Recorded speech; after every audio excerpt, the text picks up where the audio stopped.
couple of minutes late. I apologize. There's always a few last minute jobs to do, including I had to set my tripod up.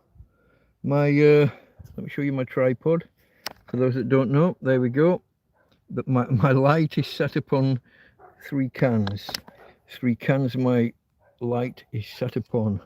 And if it's not upon 3 cans, then it's not my light. Okay.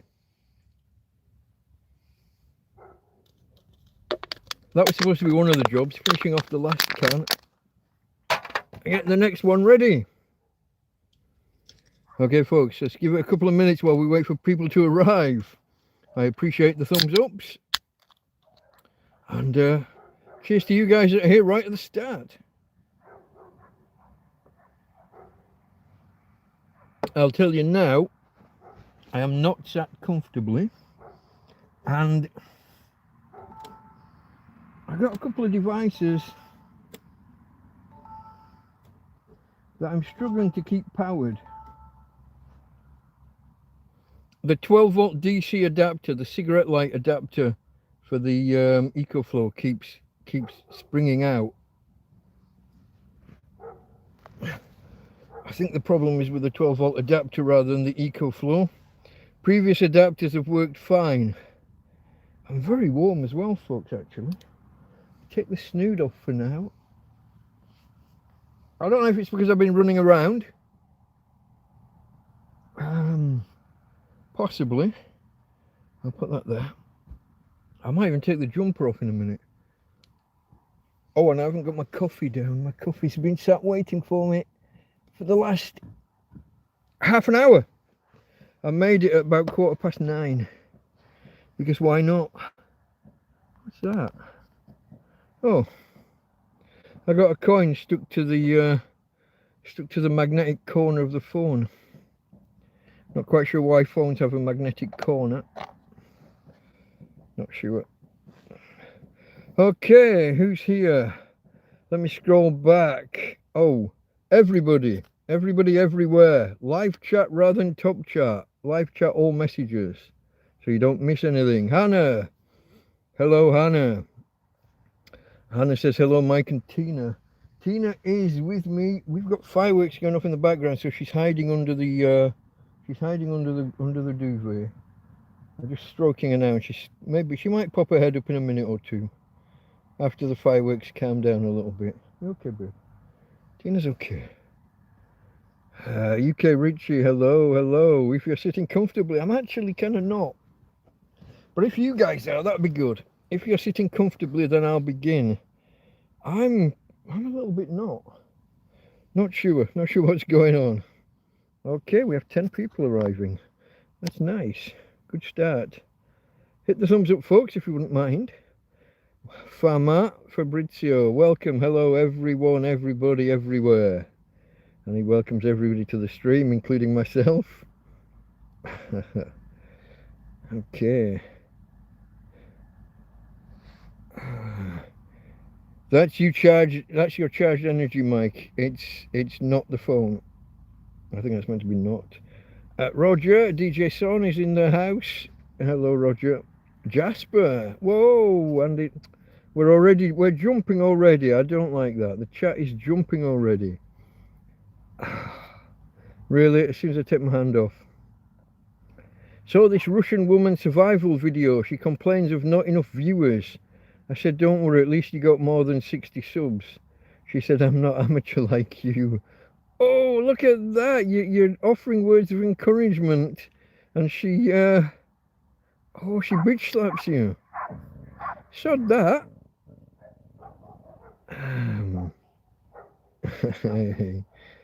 Okay, Jasper. And Farmer says, pound, smash, poke, prod, press, push, punch, slap, chop, bump, tap, flick, kick, click, lick, rub the like button and subscribe. Lick. Okay.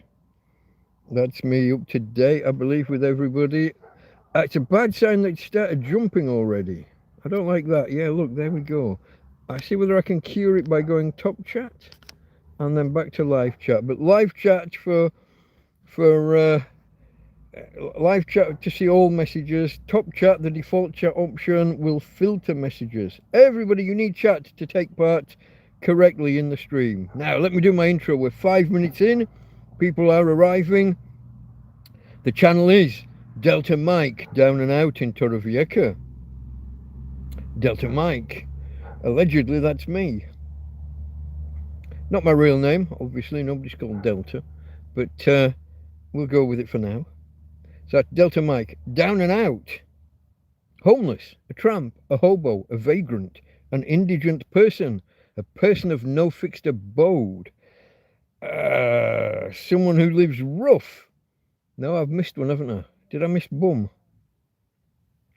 Bum, someone who lives rough, perhaps on the streets, or in my case, in a field. I've also got this, particularly long piece of moustache. Bear with me. So that's Delta Mike, down and out in Torrevieja. Torrevieja, a city on the southeast coast of Spain. Costa Blanca south. Approximately 1 hour south of Alicante, 1 hour north of Murcia city. Give us a second. It didn't exactly cut everything. Better, a little bit.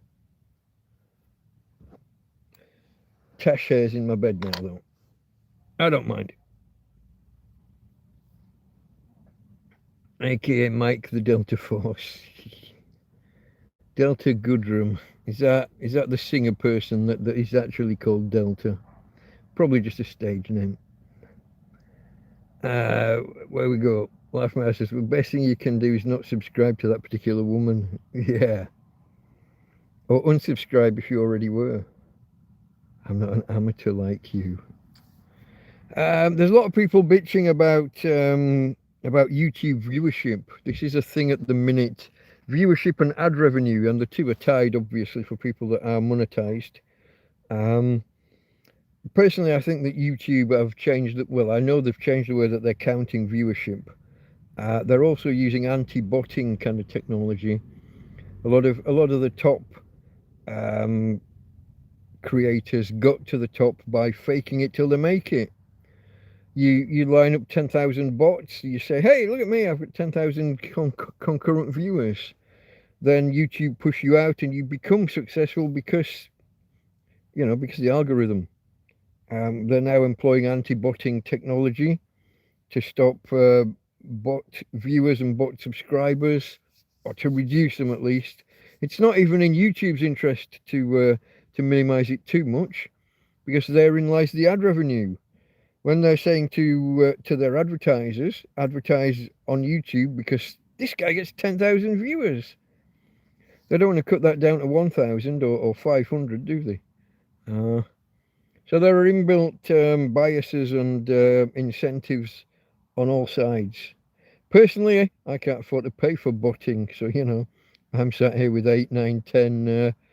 Yeah, coffee. I got coffee. I've got 2 cups of coffee. I made them about 9:15.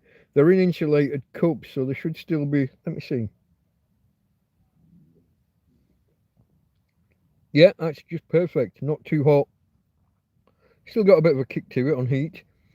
Not too hot, not too cold. The other cup. Did I just have coffee drip off my tash? The other cup is even more insulated. That one will be fine for another hour. Oh, where are we going here?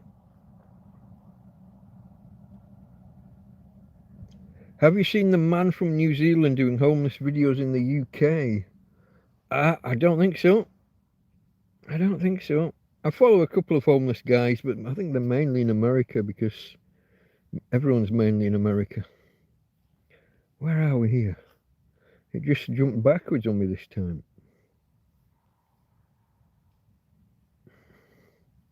Okay, coffee tonight, Mike. A nice mint hot chocolate mixed powder would do you good. Possibly cheaper around to find where you are in Spain. I got a couple of what do you call the foamy frothy stuff? Cappuccino. I got some cappuccino sachets. My only problem is that I don't really want to, in the morning, I don't really want to spend half an hour cleaning my bloody cups out. A quick rinse, throw it away and make the next day's coffee, next morning's coffee. Um, Sitting there having to clean the froth. And if you don't clean it out and you just make a normal coffee, you've just got scuzz on the, floating on the top. That's no good. So I don't bother with most things like that. I will, as you know, we've discussed hot chocolate in coffee in the past. Similar, too much sludge in the bottom of the cup. I've more or less stopped bothering with that. I've got a jar with hot chocolate in out on the table when I make the coffee. So I will occasionally. I will revert to that when I'm low on sugar, because there's a sweetness built into the hot chocolate. So 1 spoon of sugar, or maybe half a spoon, 1 spoon of sugar between the 2 cups, 1 spoon each of coffee, and then a couple of spoons of chocolate in each. Chocolate powder, hot chocolate powder, just to add extra sweetness, make up for the make the half spoon of sugar up to a full spoon. Oh, Jasper says there needs to be a green tube where you can be accepted, make videos, and get more than 1,000 viewers. Don't get it. There's millions of people on the web.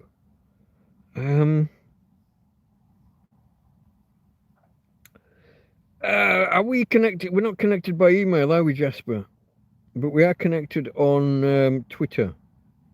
I'll have a chat with you one day soon. I got a couple of recommendations for bits of software that might help you, and maybe how to use it. Most of your videos that I see are a single clip. You just shoot them in one go, rather than making 3 or 4 clips and adding them together and cutting off the bits where things go wrong, like editing a little bit. I'll talk to you. Let's have a go here. Everyone is an American in solidarity with America. Yeah, except for Greenland. And certain factions within Iran, maybe. And the other place, Venezuela, government, maybe. Maybe not consider themselves American. What's your favourite Clint Eastwood film? I think we were asked this a little while back. Everybody chime in. Favourite Clint Eastwood film. I like the whole, what was it? The Good, the Bad, the Ugly, a Fistful of Dollars, A Few Dollars More. Is that the trilogy? Is that the 3? I like those. Dirty Harry, obviously. What was the other one where he was a cowboy type cop in modern day 70s? He had to go to the big city, and I can't remember the name of it. That was a good film. He was transferring somebody from the. Was he taking them to the city or bringing them from the city back to the rural area? Can't remember. Good film. Liked it. I haven't actually watched a Clint Eastwood film in so long. I maybe need to type in Clint Eastwood videography and videography. Is it? It's not videography, is it? It's videography. There's only one O in the middle. I maybe need to type that in and have a look at a selection. And I think I've got the Dirty Harry. Are there 3 or 4? I've got those on my hard drive back here somewhere. Maybe time to revisit those. I might have a go tomorrow. Oh, you got the one. What was the one with the car? With the Asian family living next door. Gran Torino. That was a damn good film. He's old now, isn't he, Clint? I don't think he's got long left when you look at him. He's obviously, I mean, he's in his, what is he in, mid-90s? He's in his 90s anyway. And obviously, he's now a little old man. Whoa, I've clicked the wrong button. Quick look. Clint. Not Clint Howard. Clint Eastwood. Age. There it is in the list. 95. So yeah, mid to late 90s. But I'm not being nasty. I mean, you know, he's clearly I mean, he's obviously still a tall bloke, but he's is a shadow of his former self physically. He is a little old man in that sense.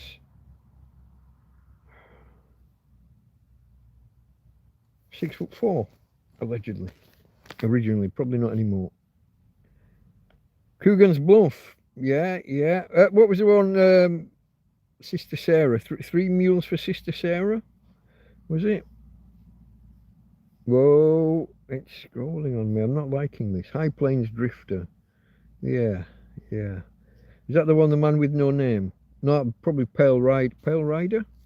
It's Pale Rider's death, isn't he? The guy on the pale horse. Biblical name.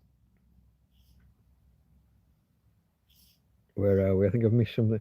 Hot chocolate is wonderful. Coffee is great. No need to mix them. I'm not too keen on just chocolate on its own. I do have it occasionally, but UK Richard's Dirty Harry fan. Jasper says maybe a few months ill. Be back on Twitter and Facebook. Hope you get on your feet soon. Remind me, was it the bad flu that's going around? The super flu, as they're calling it, Jasper. High Plains Drifter, yeah. What you want. What? Coogan's Bluff, Unforgiven, yeah. Videography, yeah. Jasper doesn't like Clint Eastwood as a director. Really? You surprised me. Gran Torino was fantastic. It was a good film, yeah. Okay, Zami got there before me, I think, with the 95. Kelly's Heroes. Oh yeah, and yeah, what's the other one? Where Eagles Dare. So many films. Hold on. Oh, okay, that was Karen. Kelly's Heroes. I didn't see. I didn't notice the name when I was reading it out. I saw Farmer saying, "Welcome, hello, Karen." Oh, it's jumped. I think, okay, probably, Jasper thinks it was probably the super flu thing, but a lot better. Still coughing. If that carries on for much longer, you gotta go see a doctor.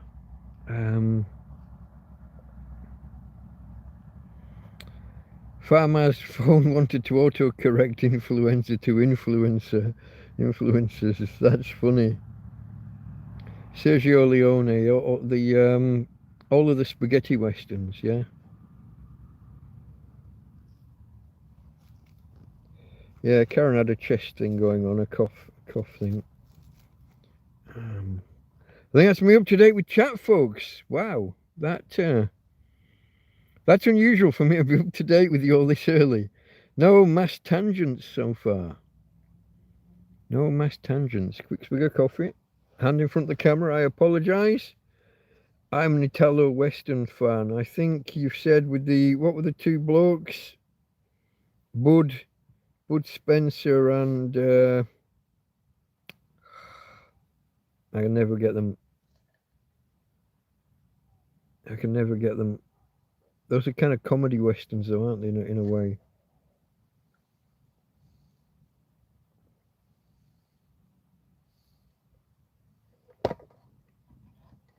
Terence Hill and Bud Spencer. There we go.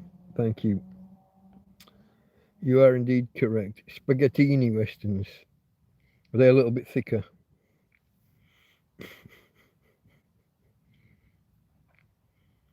Shouldn't they be spaghetto westerns? They're individual. Imagine I pluralise the westerns, so I guess. My name is no one. Yeah.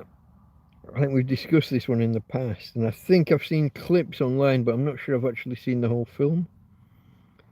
Karen had spaghetti for dinner. I made a fantastic spaghetti one day this week. We'll have a quick rundown of my week shortly. And indeed, you can chip in with whatever you've had or done this week, folks. Am I missing something here? Okay, I did. I missed UK Richie. On a total tangent, Gran Torino is available on Prime in the UK.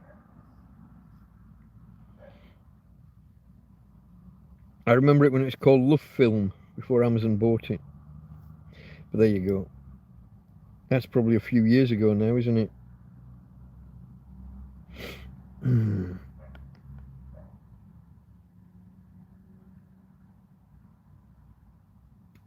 Spaghetti for dinner. I said, I made one day this week. I did make a big. Well, okay, Karen, you'll know how big the pan is. The pan was full of spag bol. Well, the twists. I never do know the name of pasta twists. What are they called properly? Someone educate me. Farmaz is of an Italian extraction. What's the proper name for the pasta twists? It's pasta bolognese. It's the same thing. Whether it's technically a bolognese or just a ragu, I'm not sure. That whole distinction gets me. I did stick fairly closely to the recipe. I didn't put, well, I did put a little bit of garlic in towards the end actually. I tried to avoid it. I followed most of the proper official real recipe. It's just not spaghetti without, it's not a spag bol without a little bit of garlic. Oh, and I made it spicy with some piri piri sauce. Probably from Karen, if I remember correctly, the piri piri. But yeah, I did. When it comes to herbs, green. That's all I know. Green. There's probably some parsley and some coriander. I can't remember. No idea. Fusilli. That sounds like the. That sounds like the one. Bigger twists. I think the other ones are the smaller ones, are they? I don't know. Yeah, fusilli is the one that I would usually have and just call it pasta twists because I'm an oik and I'm uneducated. Tramping a field. Well, before that, just a Barnsley lad. We're not exactly renowned for our refinements. Blunt. When it comes to food, you just want lots of it. Hot, kind of hot and homely and filling. Yeah. Jasper, I'm always in cold temperatures. That's why colds take time to go away. Bought some firewood this week. Yeah, you're living on the yeah, you're living it in the basics, aren't you?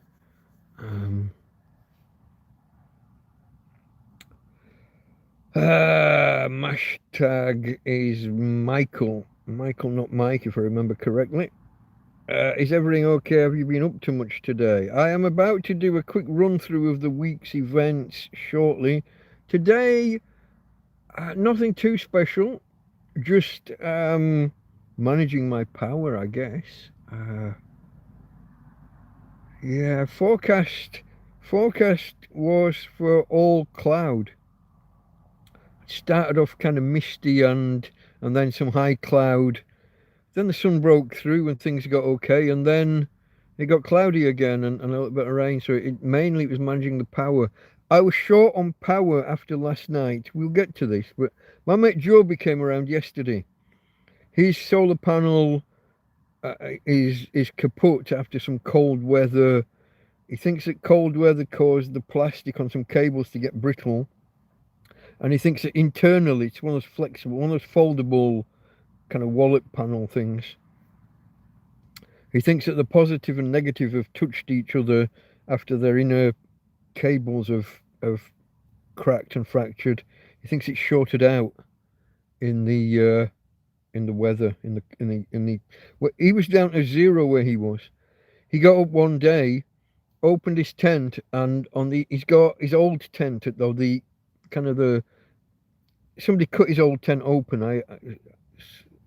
So he's got the shell of the old tent, or the bedroom. I think it's the bedroom of the old tent, over his current tent, and then a tarp over that. When he opened his tent, a lot of ice fell down. All the condensation on those outer layers, and the inside of the outer layers, slid off, kind of landed on his head as he opened the door, kind of thing.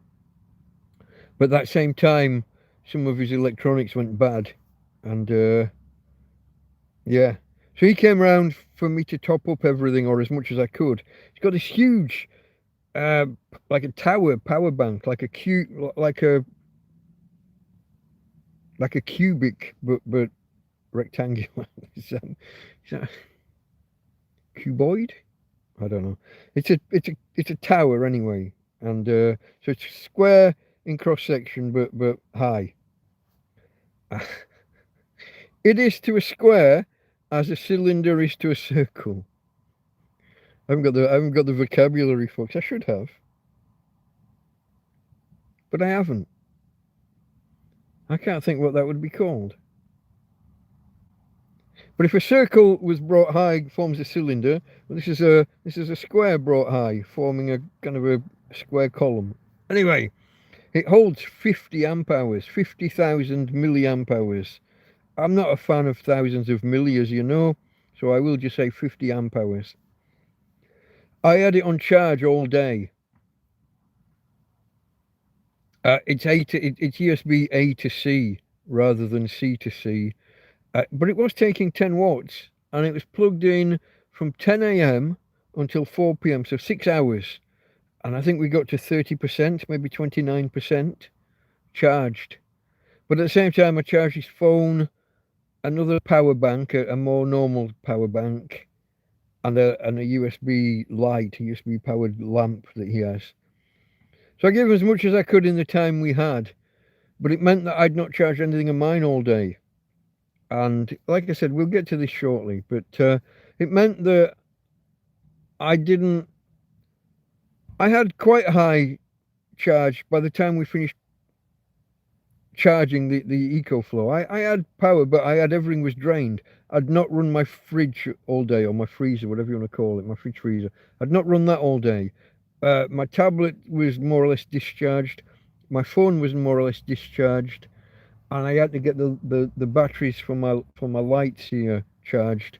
By the time I'd done all that and run the fridge for an hour or hour and a half, I was probably down around 75 or so at that point. And then a top up of the phone. The phone only lasts 5 or 6 hours on a full charge. That's not even with the screen on. It can go in maybe a little bit longer, 6, 7 hours, because it's my USB. No, it's not my USB. It's my Wi-Fi hub. It's got the SIM card. It does the mobile data and the Wi-Fi. So it loses power even when the screen's not on. So that had to charge again overnight. And first thing this morning, before the sun had even come up, I had to get the tablet on to charge. We were down to 30% this morning. So getting some power in on a day when the forecast said no sun was a bit vital.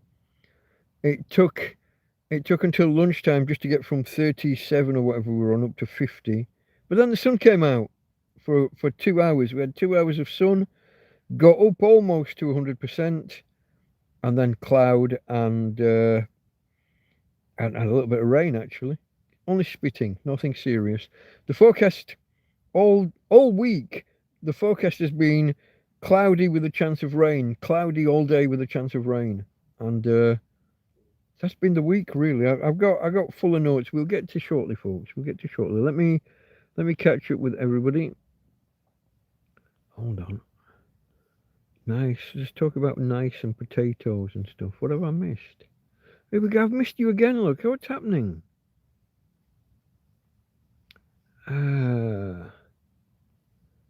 Okay, it's jumped forward a bit. That's what happened.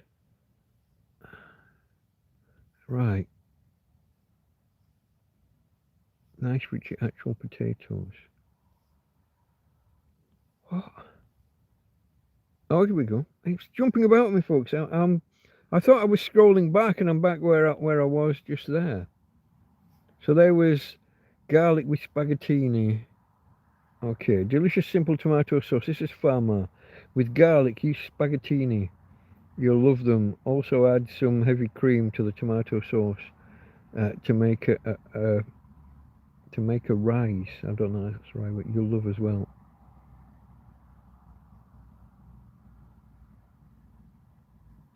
The proper spag bol recipe includes putting milk in, a little bit of milk towards the end. Some people will go with cream. I think that's technically an acceptable variation. Whereas garlic isn't. The proper, is it Bologna? My pronunciation could be off there. They have an official recipe. The city has an official recipe.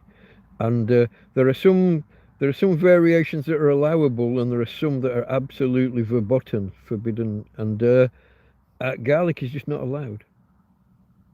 I keep having arguments with people about this when I tell them, but yeah. UK Richie made a potato salad out of potatoes and other ingredients, but mainly potatoes. It's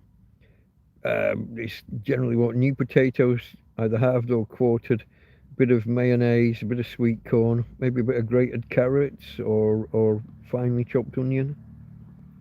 Would be my guess. There was Jasper. I read that one about being in the cold, and so but somehow I missed the other stuff because it jumped. Is everything okay? That was Michael arriving. Actual potatoes, your salad will taste fantastic, and made at home is always the best. Yeah, they do. What are the ones that they do here? There's an Americano salad and there's a Russian salad. I'll have them occasionally, but I'm not the. They're expensive for what they are. Onion, garlic, mushrooms, passata, tomato puree. Oh, I had to put ketchup in mine. I didn't have like a puree. I had the tomato frito, mixed herbs. I didn't have ground beef either. Mine was a vegetarian spicy spag bowl.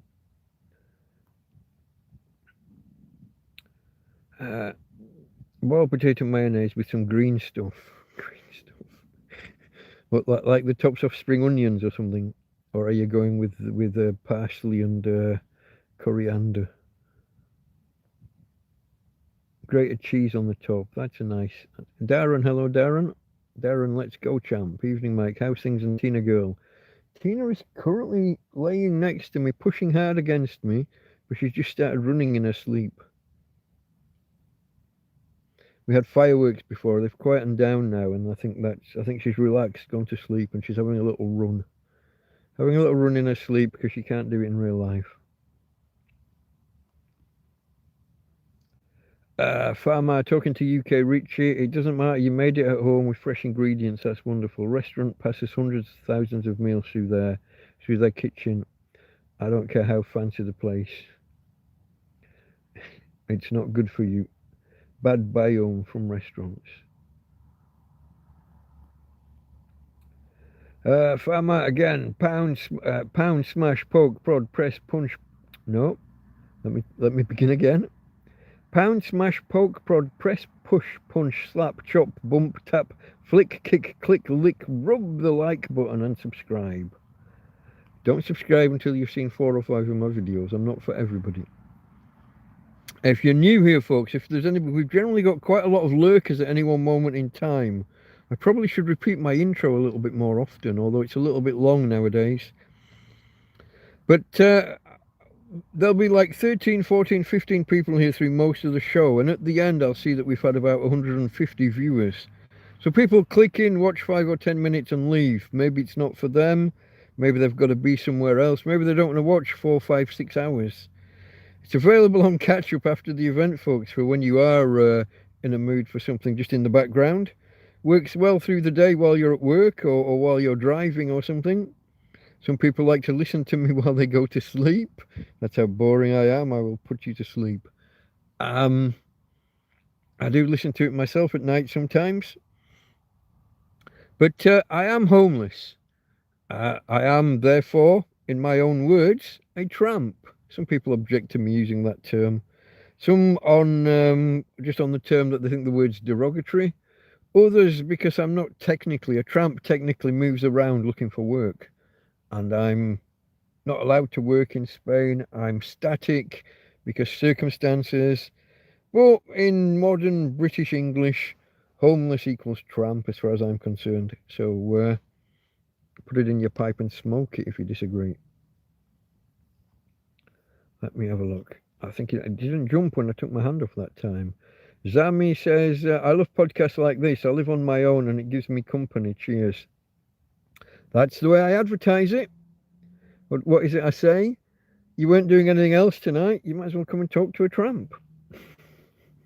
It's a little bit facetious, but I'm here for everybody. But yeah, I'm here for the people who are on their own, the singletons. Whether you're actually lonely or not, or whether you're just happy in your own company. But I'm here for you, all of you, each and every one of you. That's my job.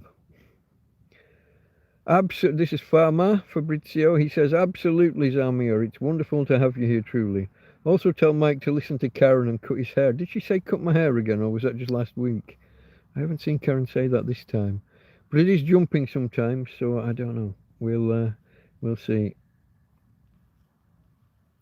I can't cut my hair until Karen's here. Karen is my head, unless I just take the hedge trimmers and just run it over my head. Like I do occasionally with my beard. I've booked a flight so I can cut his hair. That's your excuse. Karen's got a countdown app that tells her. I think it's the airline, but she books her flight and she knows like how many days, hours, and minutes till. I'm not sure if it's until she takes off or until she lands, but yeah. That's one expensive haircut.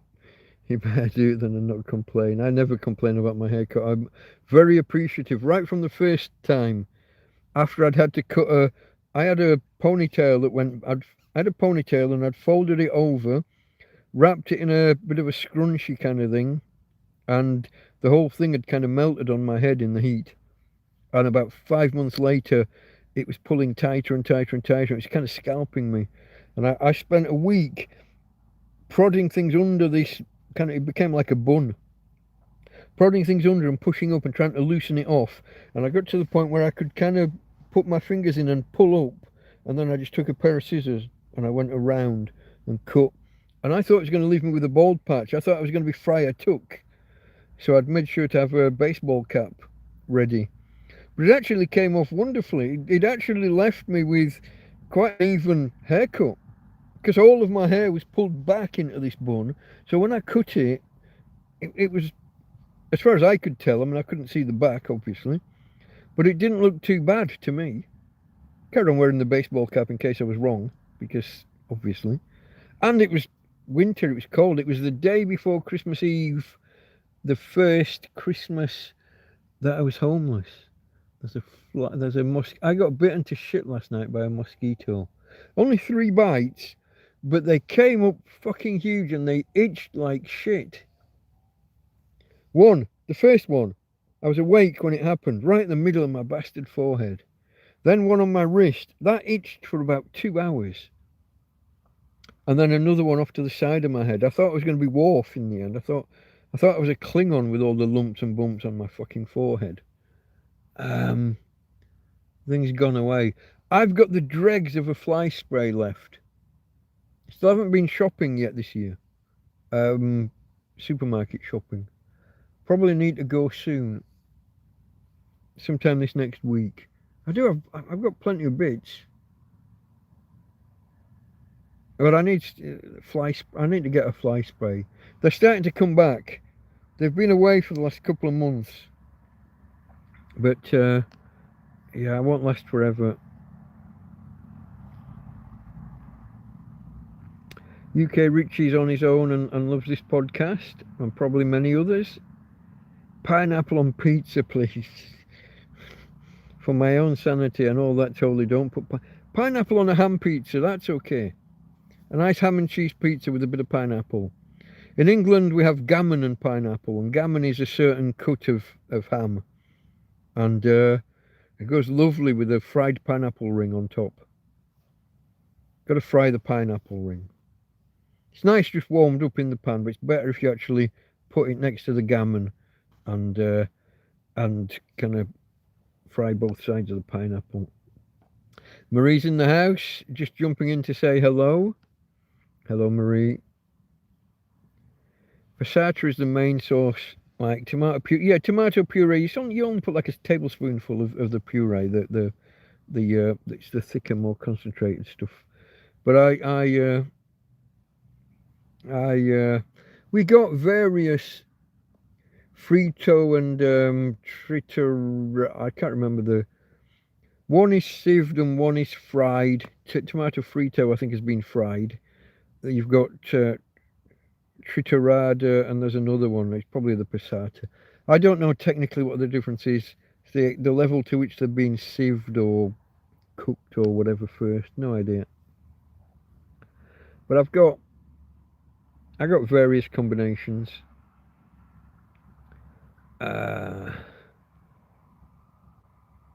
I do. It's definitely not that you're boring. I find you very interesting to listen to. No one is better than the next person.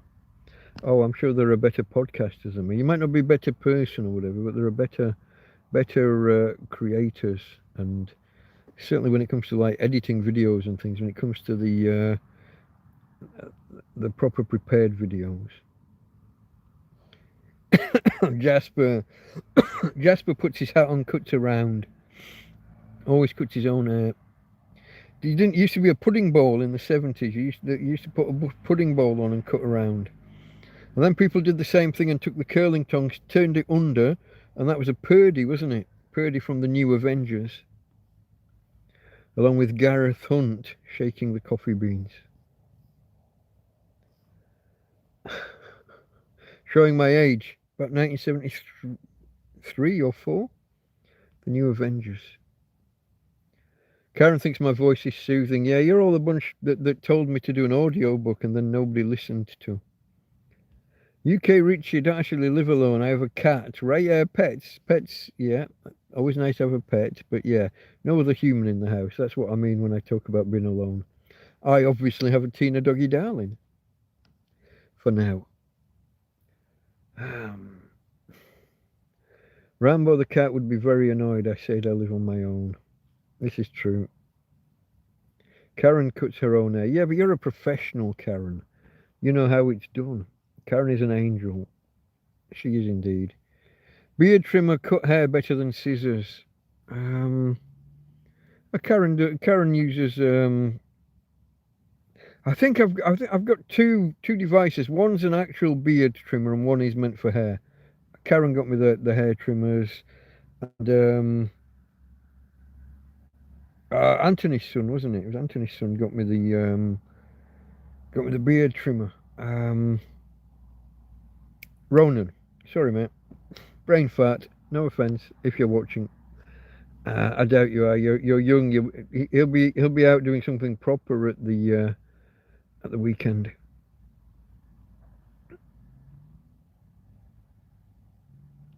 Farmer, no, la, fingers in ears. I can't hear that, Mike. Pineapple on pizza. Hawaii, you call it? I think you call it Hawaiian. Do Americans pronounce the H in Hawaii? Because you don't pronounce the H at the beginning of any other fucking words, do you? Herb, human beings. But I think Hawaii and Hawaiian gets a H. Or there isn't a H at the beginning of H when you look in the dictionary for the word that describes the letter H, AITCH. There ain't no H at the beginning of H. So it's arguable about whether you should. Sliced gammon and pineapple on a pizza. That you'd have to cut it up a bit. It's a bit thick, isn't it, gammon? I don't know. With an egg. Oh, yeah. Okay, here we go.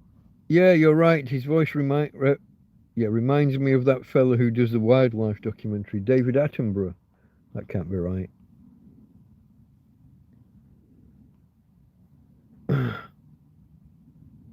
I don't think I sound like David Attenborough. Totally different. He's posh. He's posh, BBC posh back in the day. Back when he used to be controller of BBC Two in the 60s. The whole received pronunciation thing. Very posh. Everyone jumps in with Attenborough. Gammon, pineapple and egg on pizza. Coffee bean advert. Yeah, Gareth, was it? Wasn't Gareth Edwards, was it Gareth? I said it before, didn't I? Gareth Hunt. Mike's brother. No, shush. Coffee bringing advert. Where we go here? Karen likes spinach, garlic, salami, and egg on a pizza. How does the egg go? Is that just whole sat in the middle? Or is it already cut up? And are we eating without... Here's the big divider, folks. When you have pizza at home, is it knife and fork, or is it cut into slices and picked up and eaten?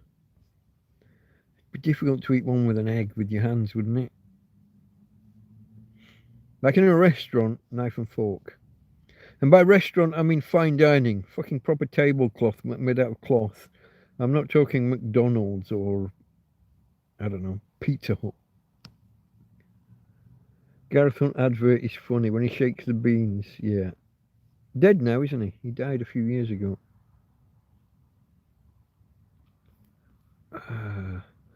Just scrolling back a little bit from where it is, make sure it didn't jump. Mashtag says, yeah, that's it. Couldn't think there. It's all right. I have the brain farts all the time, as you know.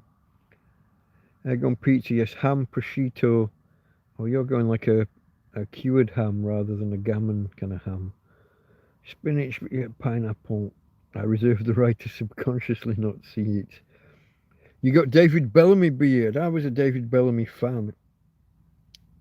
Kind of got cancelled towards the end of his life, didn't he? He was a climate... Well, he wasn't skeptical that climate change was happening.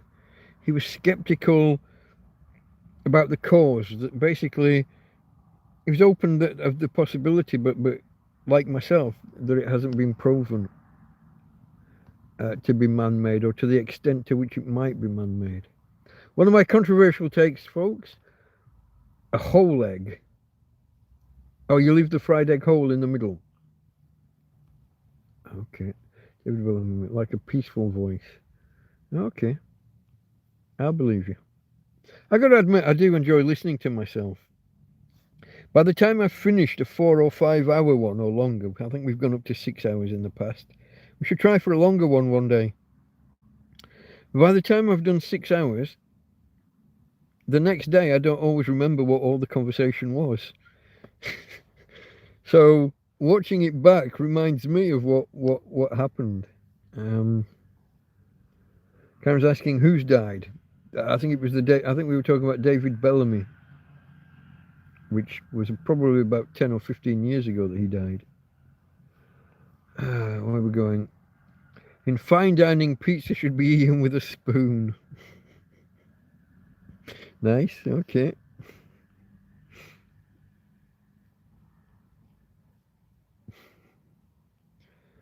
There we go.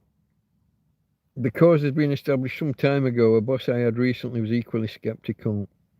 I'm not convinced by the graphs and things. The data's been, I don't want to say fudged. Well, I do. Here's my take. In the 70s, there was talk of that we were heading for a new ice age. And the same graphs, the same data from, say, I think it's from the 30s and 40s up to the 70s. The same data that was showing a downward trend then is now showing an upward trend. How'd that happen? I know we've got like long-term running averages and exponential smoothing and all the other things that you can do, you know, mathematician kind of. All the things that you can do to smooth out peaks and troughs in data, readjustments because, we didn't know about concrete or airport runways and how they stored heat or gave heat off. All of those adjustments that are made, some may or may not be valid, I don't know. But from the 40s to the 70s, there was a downward trend, allegedly, in the data. And now the same data shows an upward trend. I find that not proven. Scientific consensus doesn't persuade me. Many times in history, scientists have had a consensus of things that turned out to be wrong. Many times.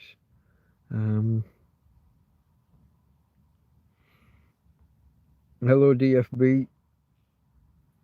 Whole boiled egg in the middle. That would need a spoon. If it was soft boiled, it would need an egg cup in the middle of the pizza as well. And then we can argue again over big endian versus little endian when it comes to cracking the egg open. Egg over easy. Same thing can be achieved just by putting a little bit of water in the frying pan and putting the lid on and having it steam over and cook the top so you don't have the snotty whites still. Dippy egg for the win with soldiers.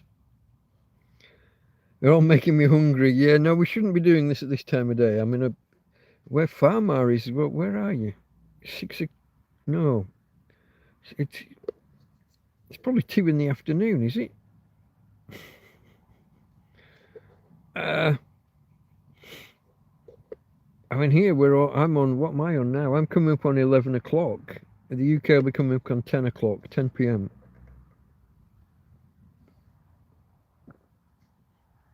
You could maybe all grab a late supper, egg on toast or something, or gypsy toast, eggy bread, however you want to refer to such thing. French toast. Same thing's got about 5 different fucking names. What's the sandwich you do? Is it a Monte Cristo? Is it a cheese and ham sandwich, and then you dip it in the egg yolk? You do the eggy bread thing, but with the whole sandwich. UK Richie brought beer and snacks. Yeah, well, that was when I put out the alert. I said bring. I didn't say bring snacks, did I? I think I said bring refreshments. Same thing. Refreshments can include snacks. I was meaning this stuff mainly, but coffee would do as well. Whatever your beverage of choice is. Here's that. I've got 2 hands full, and this fucking fly's just come over this mosquito thing. Did I get you? I did. Yes. Look at that. I got the fucker. You're not eating me tonight, you bastard. I'm going to assume he's the same one as yesterday, being trapped in. Oh, there's another. And I think I missed him this time. I think I discovered what was causing them to be in here. I might.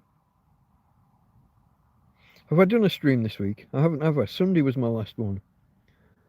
I found a bag with some fruit in that had gone or liquefaction. No, I remember telling someone about it with Joby when he was here on was that yesterday? Thursday. Yeah, I found a bag. All Christmas I've been stepping over bags of food that people brought me, and I had this bag. It had a bunch of oranges, a couple of lemons, and I think it had was it a tomato or a pepper? And something's gone all liquefied, all liquefaction in the bottom of the bag. So yeah, I think that might have been bringing some flies in. But it's interesting that they're kind of mosquito type flies. They've all got the bitey appendage hanging low. A big one. Is that the proboscis? I think it might be. But it hangs low from them. And it's a big... Are they really mosquitoes if they're that big? I'm not sure. Fuck, they could be horse flies for all I know. No, they're not proper flies like a horse fly is, but they're something like that. Monte Cristo, your ham and cheese cut into triangles, dipped in the egg yolks and fried on the griddle, yeah. I also have mosquitoes in winter. That's no good. I have Southern Comfort with dry ginger. There you go. That's a proper drink. We're on the hard stuff. That's almost a whiskey mac, isn't it? Except it's Southern Comfort a whiskey. Let's set the cat amongst the pigeons with that one.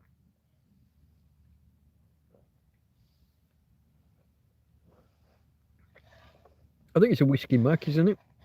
Whiskey and ginger.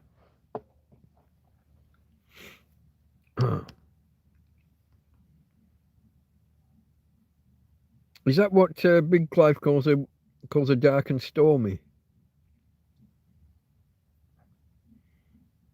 I can't remember. That might have been gin and something.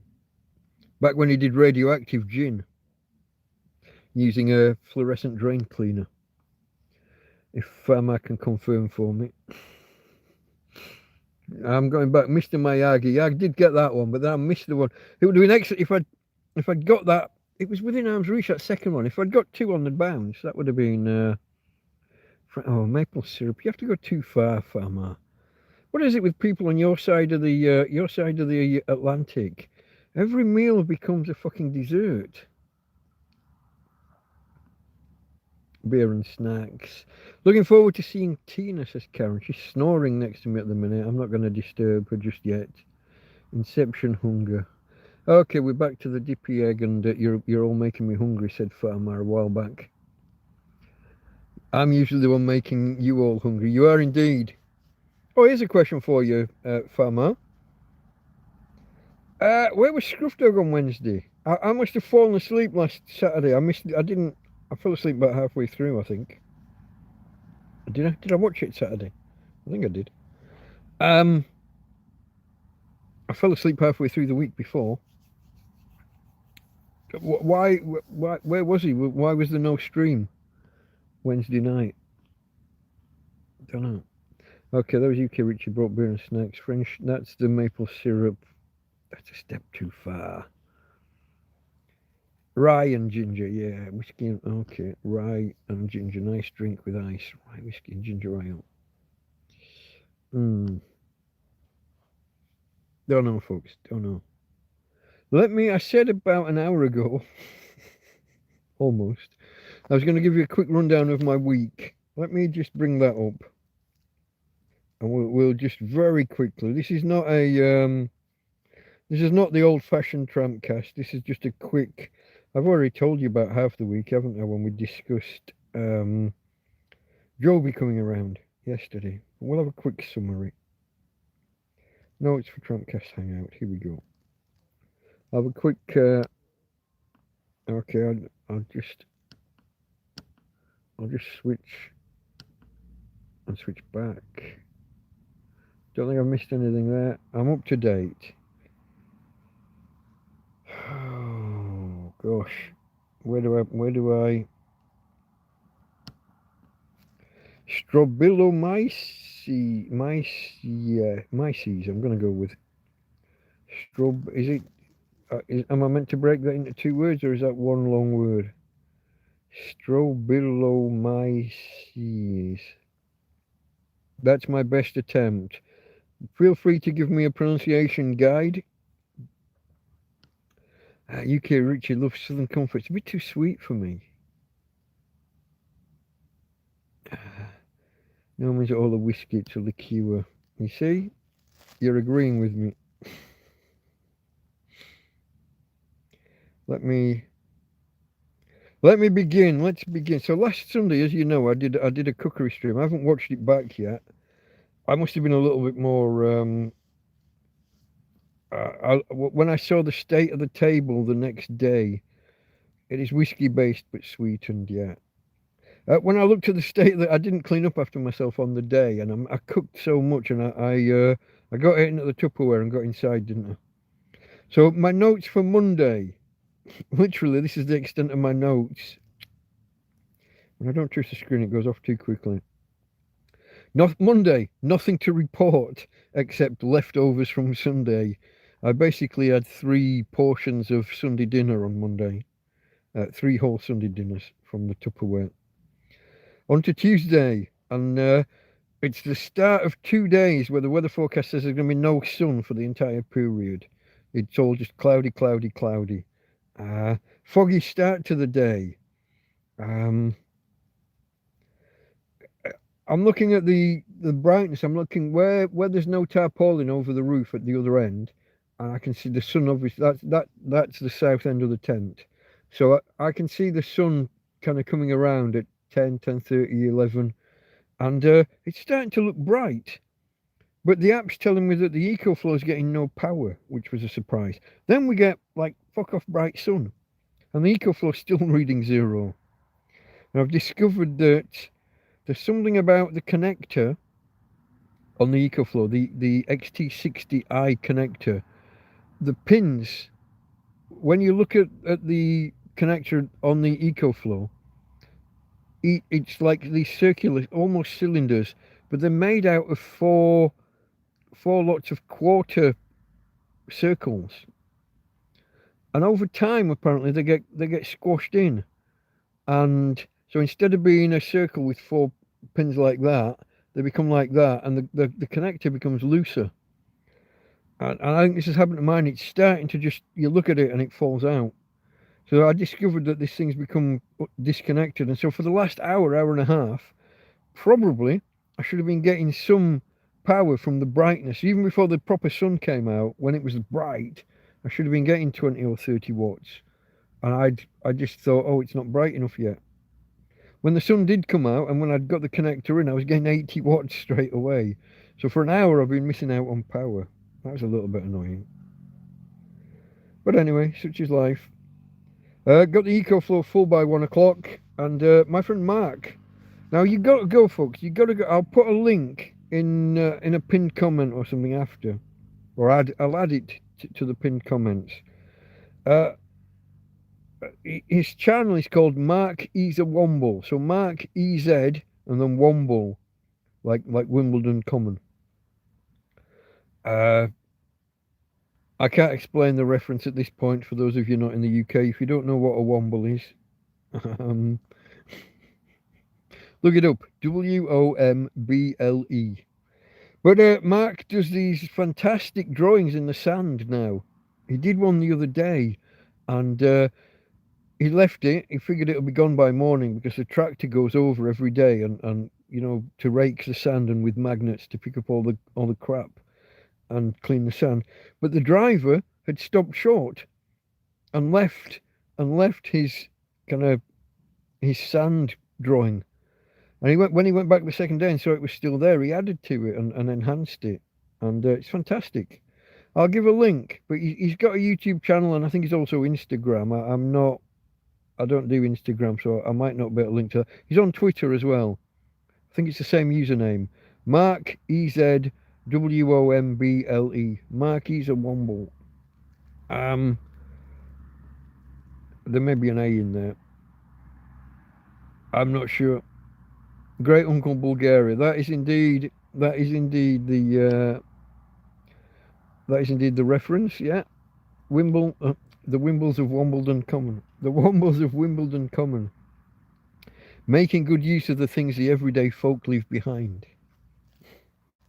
That's them. For anyone who's lost, kids TV program, stop motion, furry little animal type things, animal people things, and it's a 70s kind of environmental, keep Britain tidy, clean up, recycle kind of propaganda, maybe. Brainwashing kids, perhaps. Anyway, my mate Mark, this is the reason I was talking about Mark. My mate Mark arrived and he brought me a lovely Christmas cake.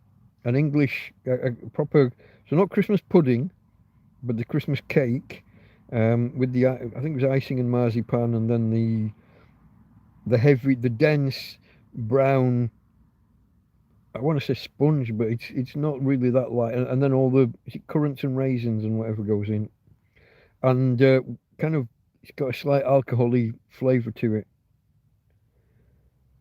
He says that in the past, him and his girlfriend taste tested the top brand from each supermarket. And this came out the best. Now, she died, I think it was last year. Maybe the year before by now. And he repeated the testing process with her daughter, and they concluded that yet again the Asda Christmas cake was the best. She came around and brought that, and I spent the rest of the day washing pans and starting to soak Tupperware from the Sunday dinner that I'd finished on the Monday. Some things I had to just leave and soak, which means on Wednesday. So Wednesday started all foggy and misty, lots of overnight condensation in the tent. In particular, I mean it was everywhere, but in particular where the tarpaulin over the top is missing. So mainly the tarpaulin would have caught the condensation and the dew and everything, and the insulation that it gives mean we got less condensation in most of the tent. Still some, but less. But where the where the tarpaulin is ripped and there's kind of it's kind of ripped and then it's falling away. It's in the process of tearing fully and falling off that end. So that arc above the doorway and that section of the tent was a lot worse. A lot of condensation there. But a foggy stroke misty morning. The ground was wet through outside, absolutely wet through. The plants will be loving it because even without the rain, they're getting the moisture. And as the morning progresses, this is another one of these days where supposedly the weather forecast says no sun, cloud, solid cloud all day. And then it eases off and we get a bit of sun. And then the weather forecast eases off from all cloud to cloud with a little bit of sun to mainly sun with a bit of cloud. And in the end, the final couple of hours, it's just fuck off sun. There's just, the forecast is just sun. No. So that was good. That meant that I had a full charge on the EcoFlow, which will come in handy because, so this is Wednesday. That afternoon, Joby contacted me and asked, can I come around tomorrow, i.e. Thursday, and charge some of my devices. Now he's living quite a way away. He's down in Cabo Roig. I don't know whether you pronounce the G or not in such things. But it's a good, I don't know, 10, 15, maybe 15 or 20 kilometers that way. But he's got a bike now again. So he's mobile. That's good. We'll get back to that. So he contacts me and asks if he can come around. And this is when I cook myself a big spag bol and have 2 panfuls that day. And then, as I mentioned some time ago, I settled down to watch Scruff Dog. And I thought to myself, if there's no Scruff Dog, should I go live? But I went on Twitch and I went into his chat. And not only was there no Scruff Dog, there was nobody in chat asking, where's Scruff Dog? So I'm not sure what's happening there. I'm a bit lost as to why no Scruff Dog on a Wednesday. As I said, I had a full charge and I made a point of trying not to use as little as possible over Wednesday night into Thursday. I woke up the next morning. This is a record for me. I woke up, the EcoFlow was still on 87% the next morning. I used nothing overnight. I didn't put the freezer on. I didn't charge tablets. I made sure they were fully charged when the sun went down on the Wednesday. I made sure everything was already fully charged and I charged as little as possible. I had to charge the phone once or twice overnight and that was it. I left all the charge in. Next morning, takes about half an hour or an hour. We're up to 100% and Joby arrives and I spend the day, literally all the time the sun's out, charging his stuff. A light, 2 power banks, including the big one, the 50 amp hour, or 50,000 milliamp hour if you must. This thing's a beast.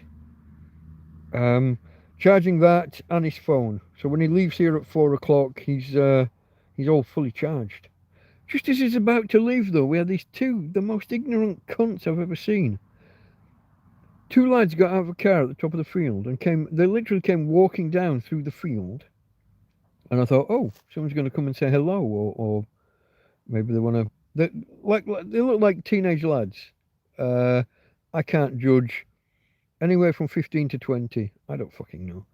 I thought they're coming out maybe to talk, maybe to give me something, maybe just to ask questions. Maybe it's a school project or a college project. Interview the tramp. I don't know. But no, they walk down. They get within 2 meters of me, turn their back on me, and head off through the field. And they're not going to say a word.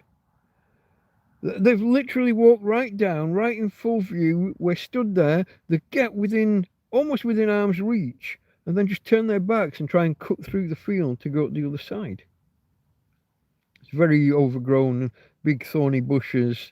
You used to be able to walk through. You probably still could, but it's a bit of a struggle. So they just turn. I actually, as they turn their backs and start to walk off, I said hello in English and Spanish. They said hello back, but it had to be forced out of them.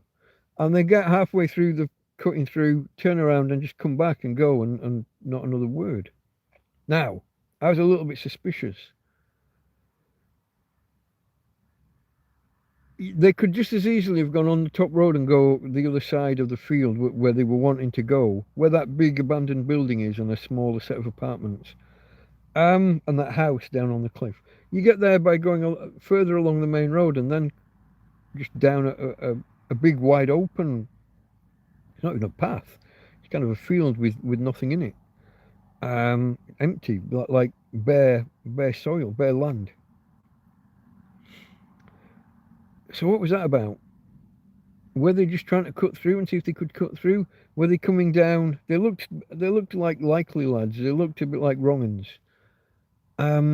Were they trying to size up what I've got here?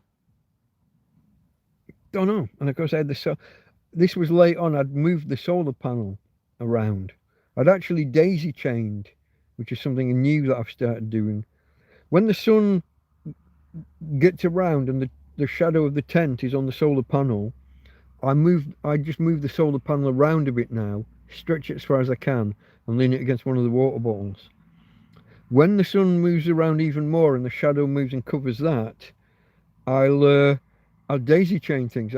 I'll leave the freezer plugged into the EcoFlow, but I'll take the EcoFlow outside, stretch the EcoFlow as far as it'll go on the fridge wire, on the freezer wire, and then move the solar panel even further. So I'm stretching out into the field, but I'm not just taking the EcoFlow and the solar panel to the other side of the field, because ideally, especially if I'm up close to 100% already, I want to run the freezer. I want to get the freezer down to kind of -8 or -10, such that as it warms up, it's still in fridge kind of temperatures rather than ambient, which usually works. But I got the freezer inside the door, I've got the EcoFlow in the field, and I've got the solar panel further out, and these two fuckers come walking through the field. Don't know. A little bit suspicious. I'm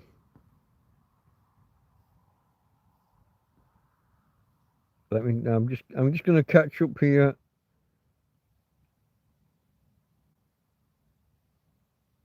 Strombilo myces is on his or her way.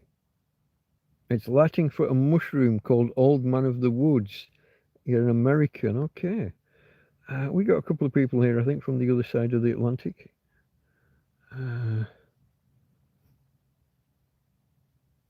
Okay, I'm back to where I was. So coming forward, whiskey based but sweetened, yeah. Old Man of the Woods, I'm aware of that phenomena. Stromboli Mice is on his way. Great Uncle Bulgaria's army, yeah. And what was the other one? I want to say Tusk, but that's not right. Great Uncle Bulgaria. And there's Madame Choulet, the cook. Madame Choulet, something like that. It's a while since I watched that. I downloaded all the Mr. Bens a little while ago. I don't think I finished watching them all, but I watched the first 5 or 6. I maybe could grab the Wombles. The Wombles would be. I grabbed the first 4 Ever Magic Roundabouts as well. But I could snag me some Wombles. Rum cake. Squeeze the rum out over your mouth before eating. Yes, don't do that. Joking. No, it was a very nice cake.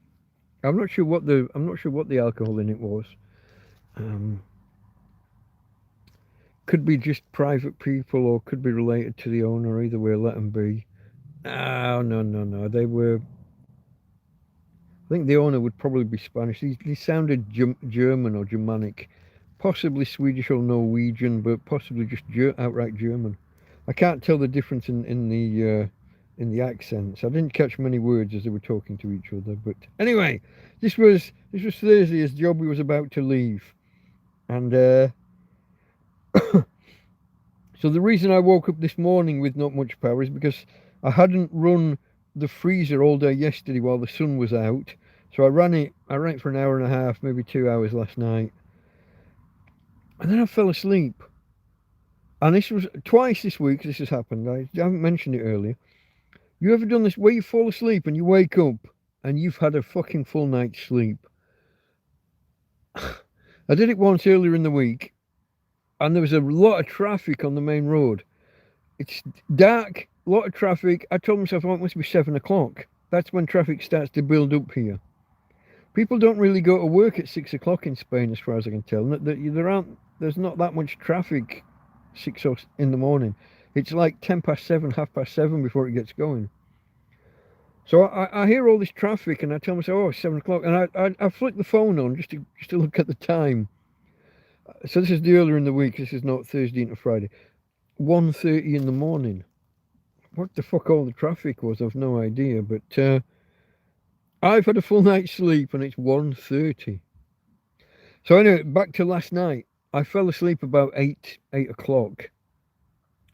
And I didn't even notice myself falling asleep. So when I woke up, and I'm convinced it's tomorrow morning again, plenty of traffic about, must be 7 o'clock or later. I got it wrong the other night, but I'm not going to get it wrong twice on the trot. Oh yeah, I did. 10:30. Again, full night's sleep, and I wake up, and I'm convinced it's the next day. It's still yesterday, it's still the day before. It's not tomorrow yet. I don't know, but then, see, sometimes I'll do that. I'll have a good 2 or 3 hours sleep, and then that's me. I'm awake most of the rest of the night, and then somewhere around 6 or 7, I might fall asleep and grab another hour and a half, maybe 2 hours. So I do that biphasic sleep. Two good sleeps with a significant amount of awake time in the middle. Always kind of been like that. Unless I'm doing the whole night owl thing and just staying up well 4 or 5 in the morning. I do that quite often as well. But last night I had this, what I thought was a great sleep. But it wasn't enough. So all night long, I just kept nodding off, waking up, nodding off, waking 15, 20 minutes at a time. This morning I had the worst fucking like groggy headache from interrupted sleep. You're supposed to sleep in 90-minute blocks. That's the full REM cycle, the full sleep cycle with the different, is it alpha and REM and whatever else. You're supposed to sleep in 90-minute blocks. So whether you just do an hour and a half or 3 hours or 4.5 or 6, no, 15 and 20 minutes. Hated it. Awful. But yeah, that gets us into this morning. And here's a phenomena that I've been noticing. So with the EcoFlow's down to 37%. I said I'd used it a lot. Things have been charging. Nothing was charged when Joby left. I had to charge my tablet and my phone multiple times in the night. I had to run the fridge. So power's down. And again, we've got this uncertainty in the weather forecasts. Is there going to be any sunshine or no sunshine? Split decision on the 2 different weather forecast apps that I look at the most. But 9:20, and we've got decent power coming in. It's getting earlier and earlier, folks. It used to be 10:30 before we got any usable power. The sun would be moving around. It would be up. It would be visible, but it'd be in shadow from the trees or from the by the time it gets high enough and above the trees, it was on the power pole, and the shadow cut across the middle of the panel means no power. Even though it's only covering 10% of the panel, you get nothing usable out. But now the sun's getting a little bit higher. It's up a little bit earlier. 9:20, we're getting usable power. They're still a little bit later, half an hour later, the shadow moves across the panel. But it's getting better, it's getting earlier. And it's kind of cloudy, high cloud. And the sun's trying to push through. But it's coming through very slowly. We're getting 18, 20, 25 watts. Karen's got to step away, back in an hour. We'll still be here, I would imagine. Hope so, anyway. But yeah, this has been the week, folks. Managing power and waiting for the sun to get out properly. So it got from 37% to 50% in the EcoFlow, and it took all morning to do it. Then at 1 o'clock, now No, sorry, 12 o'clock, the sun comes out proper full sunshine. We're getting 70, 80 watts. And suddenly we're up to 95% by 1 o'clock. And we've got good power coming in, run the fridge freezer, get the beer cold. Preserve the veg that we've got. And yeah, that's kind of been the day. Well, at 2 o'clock, I took Tina. We went across and bought the weekend beer, which went straight. Well, some of it went into the fridge, and then it got cloudy and a little bit of light rain. But considering that the forecast has been for cloudy all or most of the day, we did all right. And now, of course, I'm a little bit concerned. Saturday, the forecast is cloud literally all day, with some rain at times. Sunday, the forecast is literally rain all day. And then next week's a mixed bag. Usually half a day with rain and the other half with sun, and it varies about which way round they are, morning and afternoon. But that's the week I've had, folks. And yeah, questions, comments. What kind of week you had? How's the weather been? Been kind of mild here.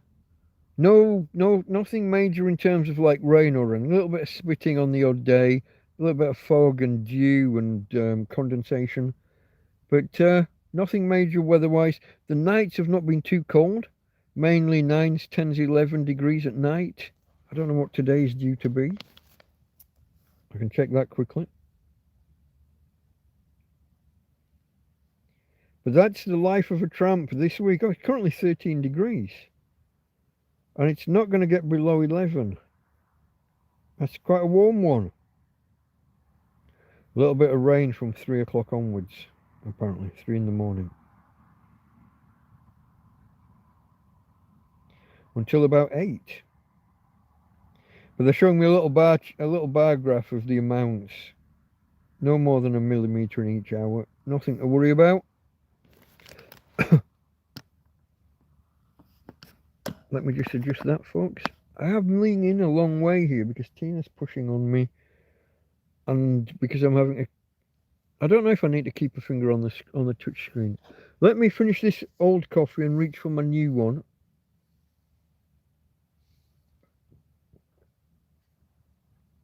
I say new, it's come up on 11:30, and I made this thing at 9:15, wasn't it? 9:15 I started it. I got an exclamation mark. Okay, no worries. It's a data warning, but it's an old setting. Have it set to tell me when I've used 40 gigabytes in a billing period. But that's from the old days when I had less data. What do I get now? It's either 100 or 150 gigabytes, and I currently have a full month's worth rolling over with me. So basically I've got between 200 and 300 gigabytes available to me. So hitting 40 gigabytes is just not a fucking issue. What was the video I did? I did a video and it was about 8 gigabytes to upload in 1080p. And it took forever. I was having connectivity problems that day. The 5G wasn't 5Ging. And it took about 6 hours to upload this 8 gigabyte video. Ridiculous. I don't even remember what the video was. What have I done? I haven't done much in the way of videos. It's mainly live streams recently.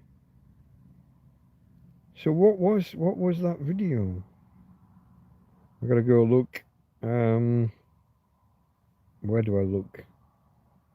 I might have been better looking in YouTube Studio app. I don't know. Your videos. What's not a live stream? Those are all live streams. That was a live stream. There's nothing here that's not a live stream. Have I not uploaded a video recently?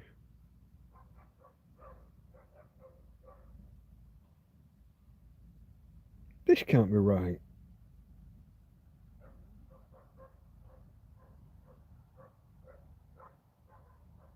According to this, I've not done a video in the last... I made a video. These are all live streams. I've made a video. I made a video this year, I'm sure I have.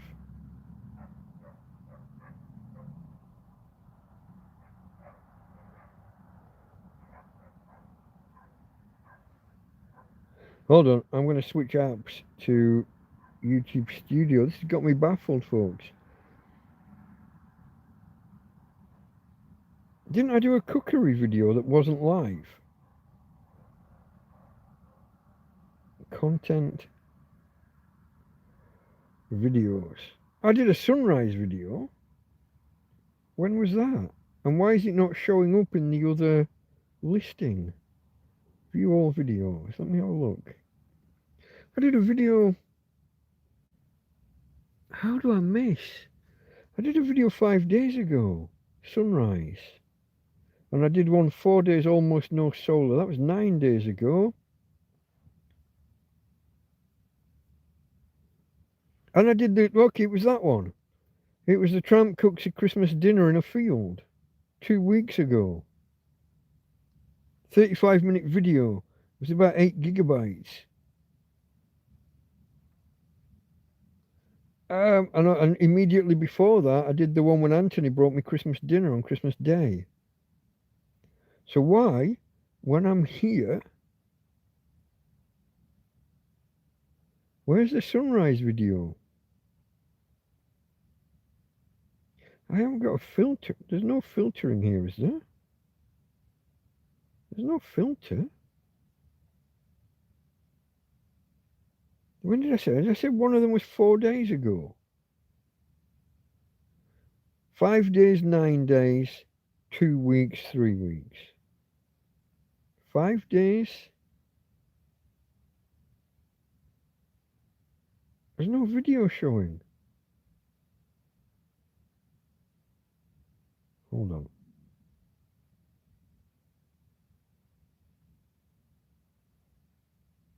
All right. I'm an idiot. There is a filter. On YouTube, it was filtered to just show the latest live streams. Idiot. Here we go then. Oh yeah, my sunrise video got nobody watched it. 85 views in 5 days. Come on. I thought you liked my sunrise over the Mediterranean. There was the one 4 days no solar, or almost no solar, when the sun finally emerged. That one did all right, 161 views. Cooking in a field, 300 views, folks. That's all right. Yeah, I'm an idiot then. I was filtering without realizing I was filtering. Who knew? What about you guys? UK Richie watched my my sunrise video. Thank you. I always appreciate it when people do watch my videos. Otherwise, what's the point of me making them?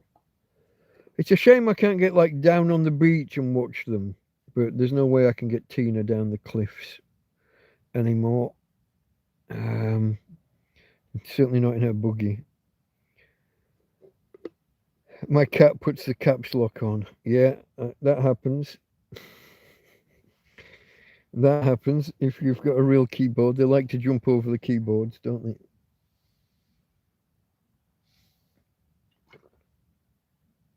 One more mouthful just to finish this. It's quite tepid now. It's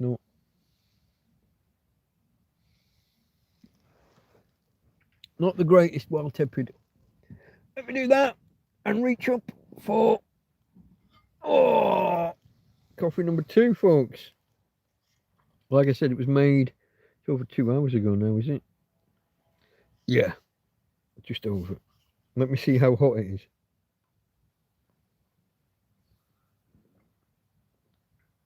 Just the right drinking temperature.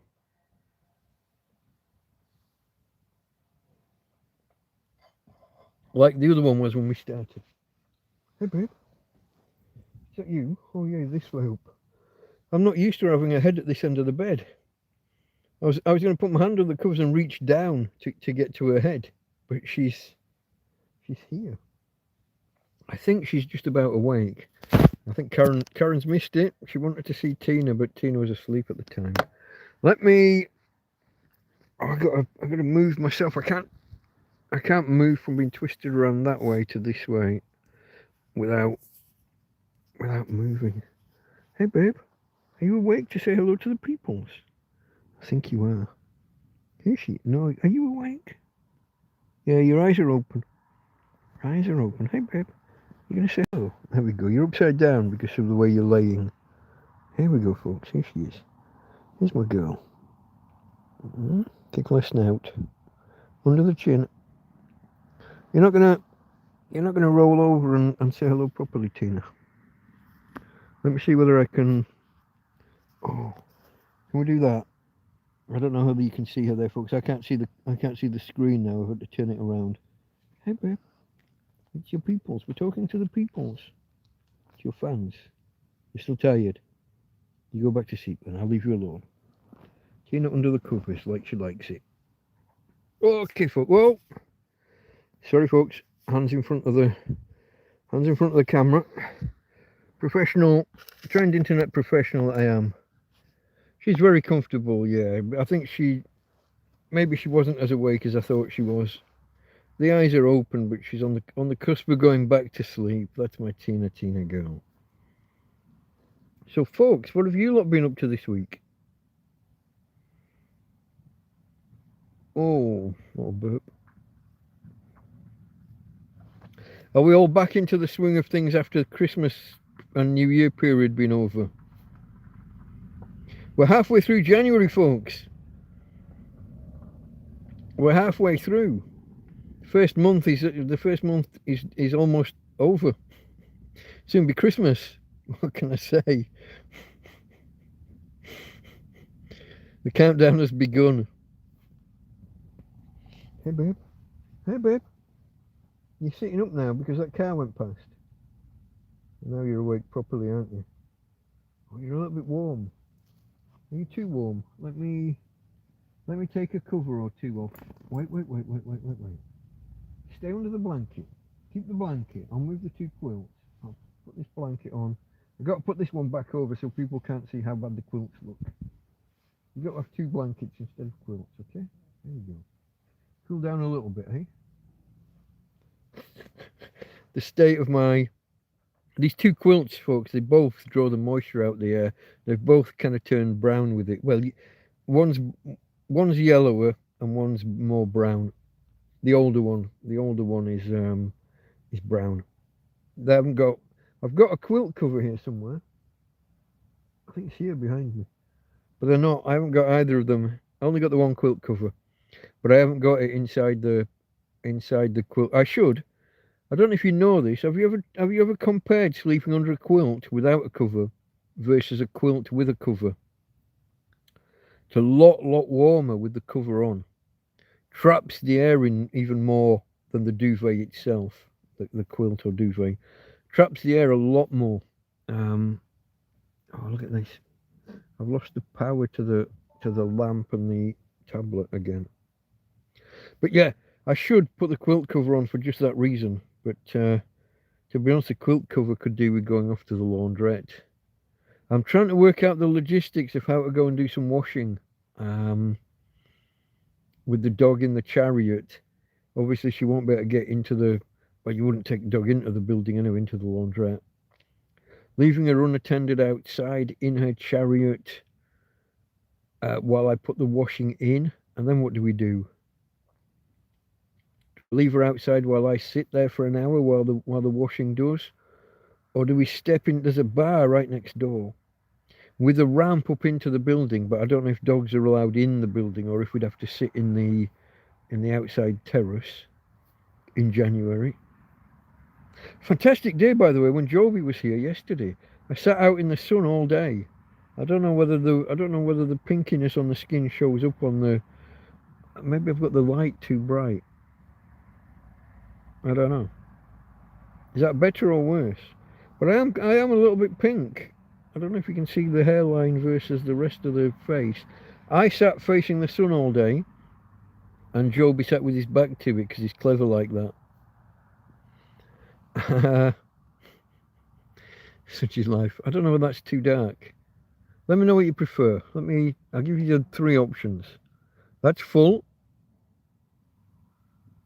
That's medium where we usually have it, but I think I'm sitting closer today, so it looks a little bit flared out and a little bit overkill, I think. That's the lower setting, but because it's plugged in, yeah, it is plugged in.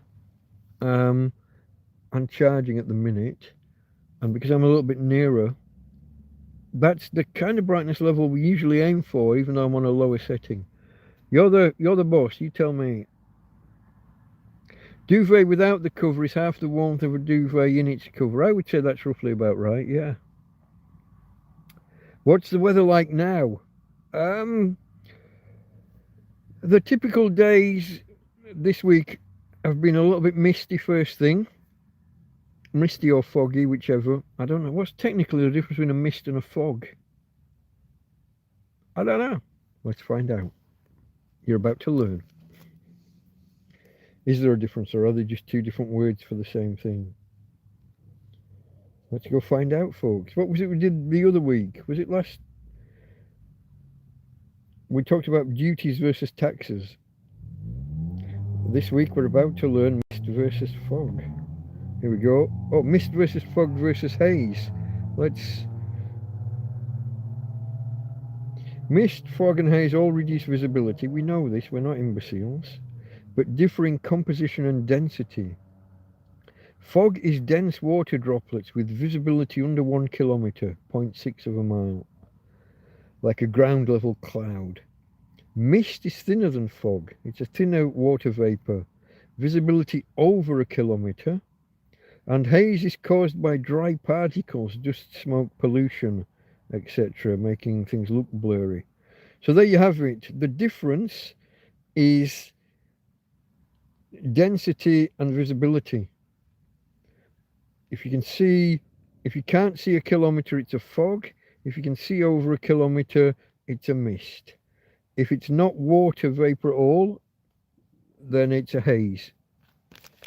Now you know. We learnt something today, and we learnt it together. Maybe you knew it already. I don't know. But okay, so that's the general pattern. Has been a wet floor outside, a wet tent outside, and sometimes inside. From the cooler, obviously we're hitting the dew point overnight, and we're getting the moisture one way or another, whether it's fog, mist, or just condensation in the tent, dew. When the sun's out, lovely through the day.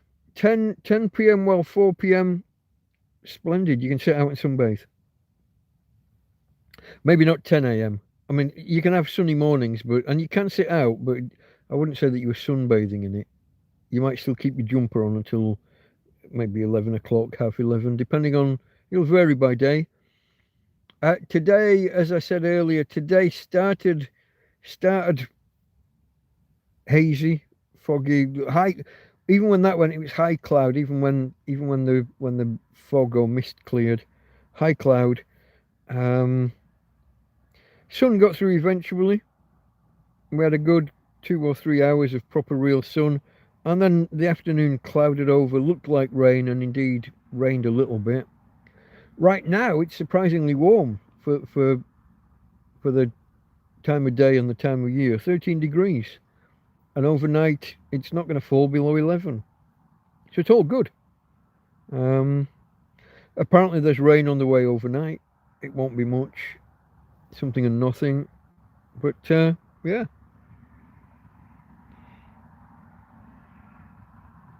The lowest setting is bright enough. Is that where I've got it at the minute? I'm not even sure what I think I left it. There's high, there's medium, there's low. I don't think anyone else has expressed a... I always sleep with 1 foot out of the duvet. I have a tendency to do that. It helps regulate your temperature if you have a tendency of getting a little bit warm. Problem in places like Spain is that 1 foot that you stick out of the duvet is the one that gets bitten to shit by the mosquitoes. Although I haven't been using the tennis racket of death lately. Haven't really needed it. I've only just thought, when I've got these flies flying around, I guess I could have had that on. I could be about to start reusing the tennis racket of death, which hasn't been on for maybe a couple of months now. Does use a noticeable amount of power overnight. It only draws about 5 watts, I think. But 5 watts over, what do we have at the minute? 14 hours of darkness. Do we? Yeah. Yeah, it gets dark around 6. It doesn't get light again until about 8:15, I think, at the minute. Might be headed back towards 8. Well, let's find out. The weather forecast app will answer that question for me, and that's what I just had open a moment ago, isn't it? Oh no, I did a search after that. Okay, let's try again. Weather forecast. Sunrise 8:16, sunset 18:09. Hold on. So yeah, there's only 10 hours of sun. A little bit less, a few minutes less than 10 hours of daylight. And so therefore, 14 hours of darkness.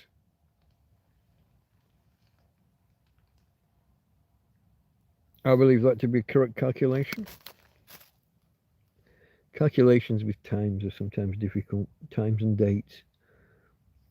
Yeah, 1 foot out of the duvet though, yeah, it does leave you exposed. Like last night, the only parts of me that got a bite were on the top of the wrist here and 2 on the forehead, because they're the parts of the body that are out. I got the neck, well, generally got the neck covered. I did take the snood off earlier, didn't I? Took the scarf thing off. Here we go, it's just poetry. Far over the misty mountains, cold to dungeons deep and caverns old, we must away ere break of day to seek the pale enchanted gold. Okay. I got no idea. Context, give us a... It sounds like poetry from The Hobbit. Oh, you see, I don't do Hobbit and the other one. Lord of the Rings, isn't it? Never... Not too big on fantasy. Elves and orcs and enchanted spells and magic and wizards. Sci-fi, yes. Wizards and orcs and elves, not really. Not really. UK Richie loves his whimsical stuff. Okay, it's a nice passage, and he's poetic. Fair enough. It's just not my. It's the source material's not my cup of tea. I mean, you know, it's just how I am, folks. What can you do? My brother likes sci-fi, but he also likes the fantasy stuff. When he started going on one day about Lord of the Rings and the films, is it a trilogy? Oh, it was going to be a trilogy. But didn't they do did they do the third bit in 2 parts, or did they do the second part in 2 parts? I can't remember. That's not my thing. He couldn't believe that I wasn't into it, because we like all the other stuff: Babylon 5, Star Trek, Star Wars, all the sci-fis. So when he went on about this was back when we were in the office together, working together, and living in the same house. After I split up from the wife, he's going on about this, and I said I'd never watched it. Got no. I tried watching the first one. Whatever it was, is that The Hobbit? Is that first? I have no idea. No, that The Hobbit's after, isn't it? I don't even know that. No idea, folks. I think in The Hobbit, doesn't he talks about his cousin or whatever that had this big adventure? So I think The Hobbit's after. I don't. My brother couldn't believe that I'd not watched it. He thought we'd both be into it because we like everything else the same. But no, not for me. Fucking. Has he got fairies as well? Elves and orcs and. No idea. Hobbits. I don't know what a hobbit is. But Gandalf saw something good in. Did you see something good in all Hobbits, or just one specific one?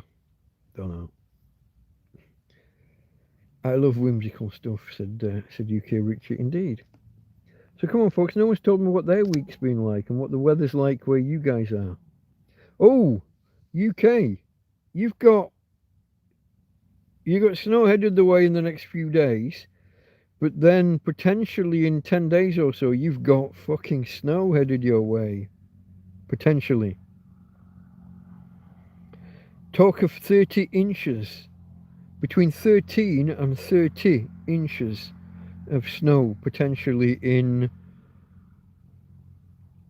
I think it's 9 or 10 days. Basically, the weathermen are following three models, predictions, whatever the word would be.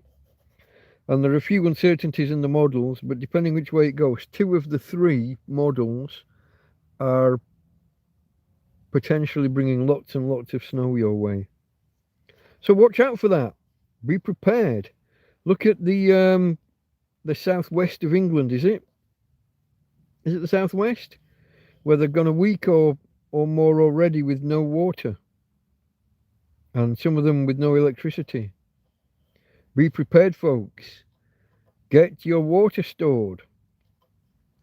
4 litres or a gallon if you must, per person per day. And allow yourself at least 3 days, but preferably 7 if you can store that much water. Do the maths. Let's do this in litres. So let's pretend that a gallon is 4 litres because it's not far off.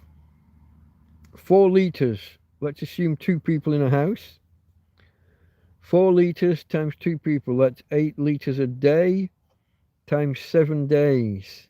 50. Is that 54 or 56? I can never remember that one. It'll be 56, won't it? 7 sevens are 49. Add another 7. No, were we adding 8? Oh, I don't know. One of them. You want about 50. You want about 50 litres stashed away. 28 litres per person per week, isn't it? Roughly. You can add another half litre per day per person if you want to be specific with your gallons. Do the maths, store your water. Do remember that water can get heavy really quickly. Don't store too much water in one corner of one room on an upstairs floor where it's going to bend your floorboards and your joists. People with water beds will tell you, if anybody remembers water beds from back in the 70s and 80s. There's a lot of water in a water bed. A couple of tons maybe. Make sure that your floor's up to it. It's like a bath full of water is a surprising amount. That must be about a ton in a typical bath. Here's a question. Let's ask Google. A cubic meter is a ton, isn't it? Back to Google. What we're going to ask? Are we asking? No, that's the old. Are we asking for volume or weight? I'll go weight of water in a bath.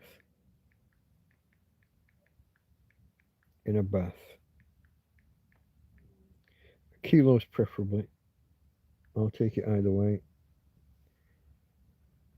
Yeah, obviously it varies with tub size, but give us an average. A 60, is that a standard 60-gallon tub holds around 500 pounds. Only a quarter of a ton.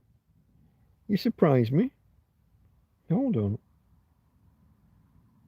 Okay, larger ones came up to 376. Maybe they're not as wide as I remember. I'm surprised it's so little, but it's, well, you know, 225 kilograms, about 500 pounds. Quarter of a ton. Ish. I thought it'd be more. Hard sci-fi stuff. I also love that. Yeah, give us an example. You're going to go like Solaris or what was that one called? Sunshine, was that one called? Oh, Arthur 2001. I always get bored halfway through that one. Once it gets all psychedelic and Starchild and stuff, I thought that got a bit silly. 2010, whatever that one's called. 2010, the year of change or whatever that's called. Liked that. But that's less hard sci-fi, I guess. The year everything changed, something like that. It's called, is it? I don't know. Give us an example of other hard sci-fi.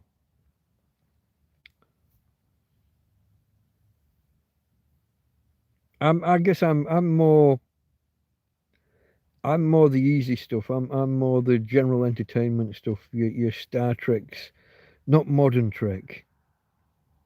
What's he called? The guy who does it at the minute. It's got K's in it, hasn't it? Kirkman. Kirk.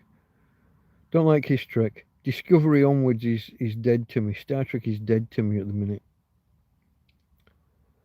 The guy that did Hawaii, I think Hawaii 5-0 is the only thing that he's done that was kind of all right. He likes that fast-paced action.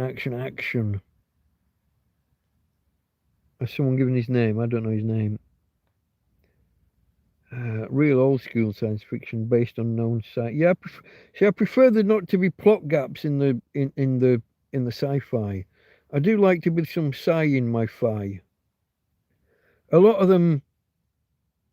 What was that one I watched that time? And the guy, the series lead was interviewed about it.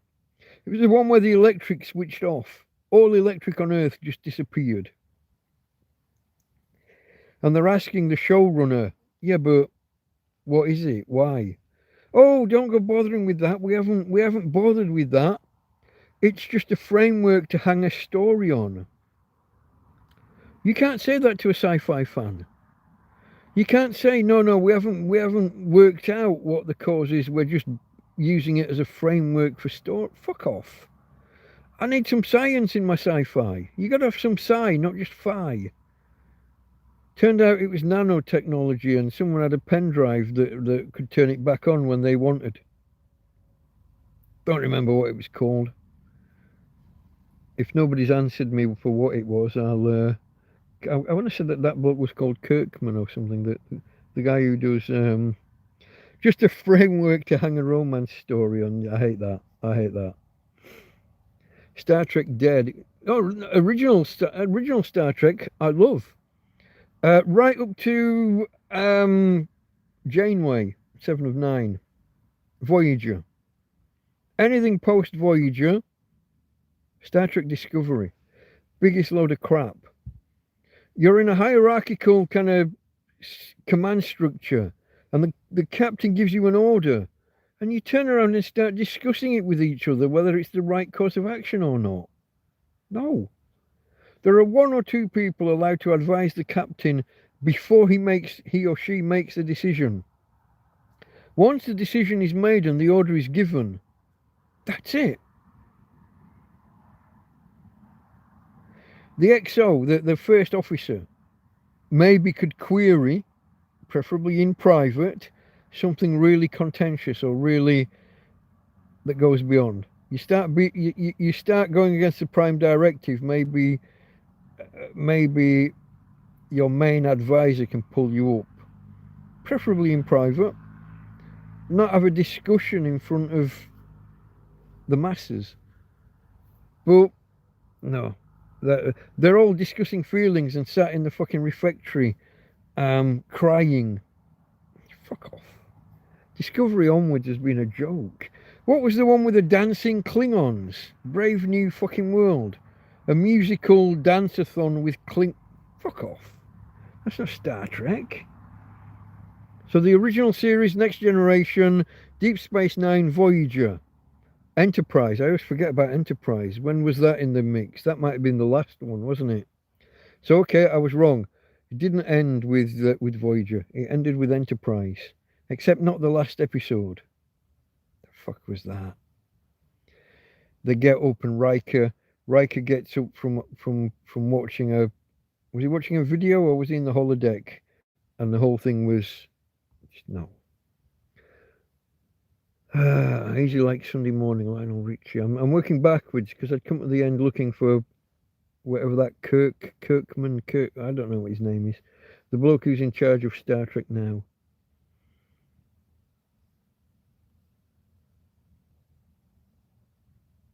Where am I here? What happens on the fourth day and the fourth god said you're shit out of luck. Pardon the pun. 3 days supply of toilet paper. That'll keep you full when the apocalypse comes. I love snow when it happens to other people. I like snow, but I'm aware that it's a hazard for old folk. And drivers, I guess. Okay. How long was I gone? I was saying I love snow, but I'm aware it's dangerous for old folk and probably for drivers as well. But kids love it. Get your sledge out, your sledge or your sleigh, or your toboggan, or your bread basket, as we used to use. Usually down the slag heaps at the pit. Uh, 2001, yeah, that was an example. Tau Zero, I've never heard of. 2001, I discussed already.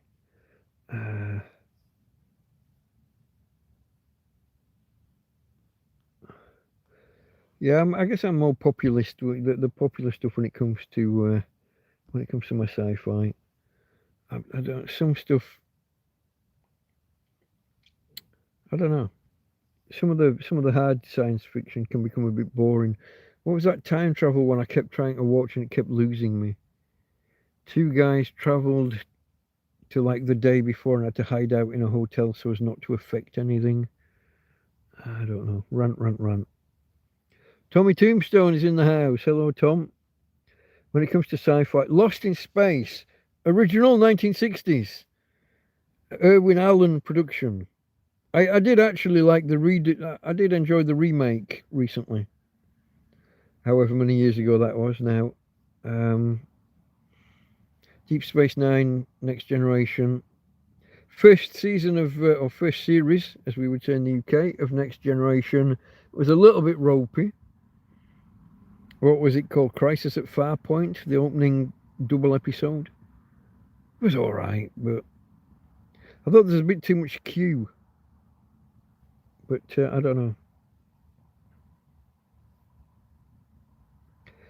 Farmar loves it when everything's blanketed with snow until he has to drive in it.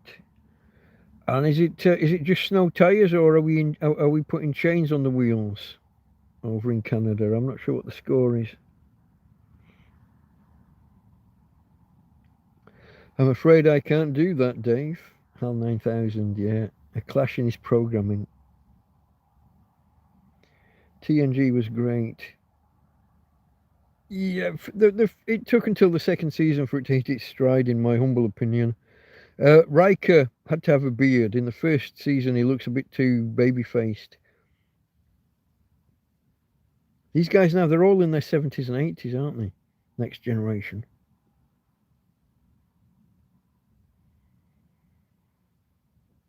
Yeah. Snow tyres, but no chains. Oh, let me. Oh, look at that! That just turned off. Why did it do that?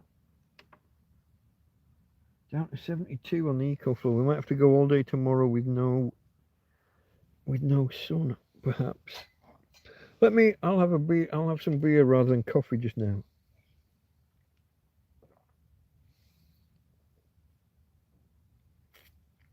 Two hours in, folks. Cheers. Almost 2 hours. I'm only halfway through my first can. Doing well. Where was I? I was. We were talking sci-fi, weren't we? And Star Trek and Lost in Space. What else? Voyage. Was it Voyage to the Bottom of the Sea or Journey to the Bottom of the Sea? I think it was Voyage to the Bottom of the Sea with Admiral Nelson and Captain Crane. Admiral Nelson. And of course, I think it was Harry rather than Horatio. He was Harry. I did like those Irwin Allen ones. What were the other ones? Land of the Giants? And there was another one. Land of the Giants. Lost in Space. Voyage to the Bottom of the Sea. Time Tunnel. That was him as well, wasn't it? That was Irwin Allen, I think. And they're redoing. So one of them, Lost in Space, has already been redone. They're redoing the three others. I'm not sure what the timeline is for that, or whether they announced the projects. No change. Those are for the S&M people. Okay. Sadomasochists. Let me go here. Hold on. What's the latest news on? Let's have a look at Time Tunnel. What do you want to call it? Time Tunnel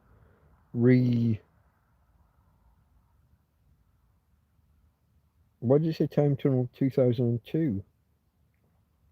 Has somebody already had a go at that?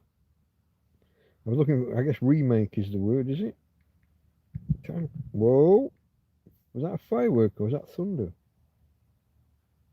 I think it was a firework. It's okay, babe. Hey!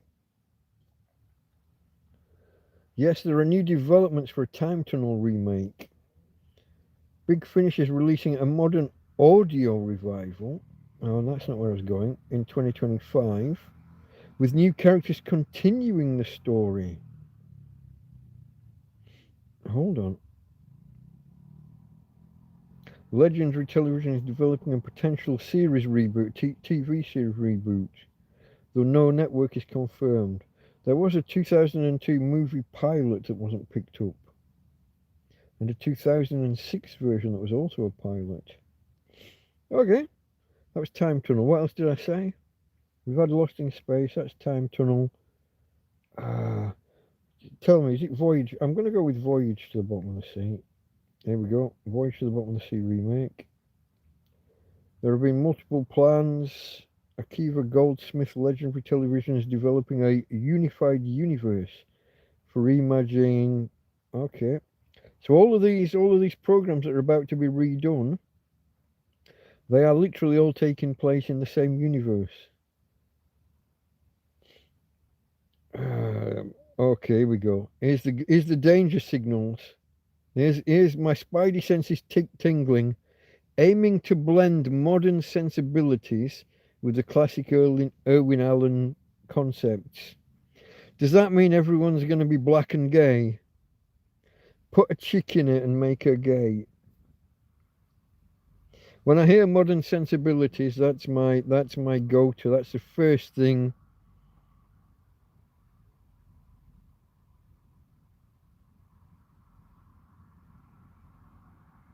Announced in early 2025. So that's what have I looked at so far? Land of the Giant. No, I haven't looked at Land of the Giants, have I? I did Time Tunnel and Bottom of the Sea. Right, so it was Land of the Giants. Well, it's already said. Unified universe, making them all, except for the one that's already been done. Land, no, of the Giants remake. Yes, a remake. Yeah, Land of the Giants in development. Akiva Goldsmith, yeah.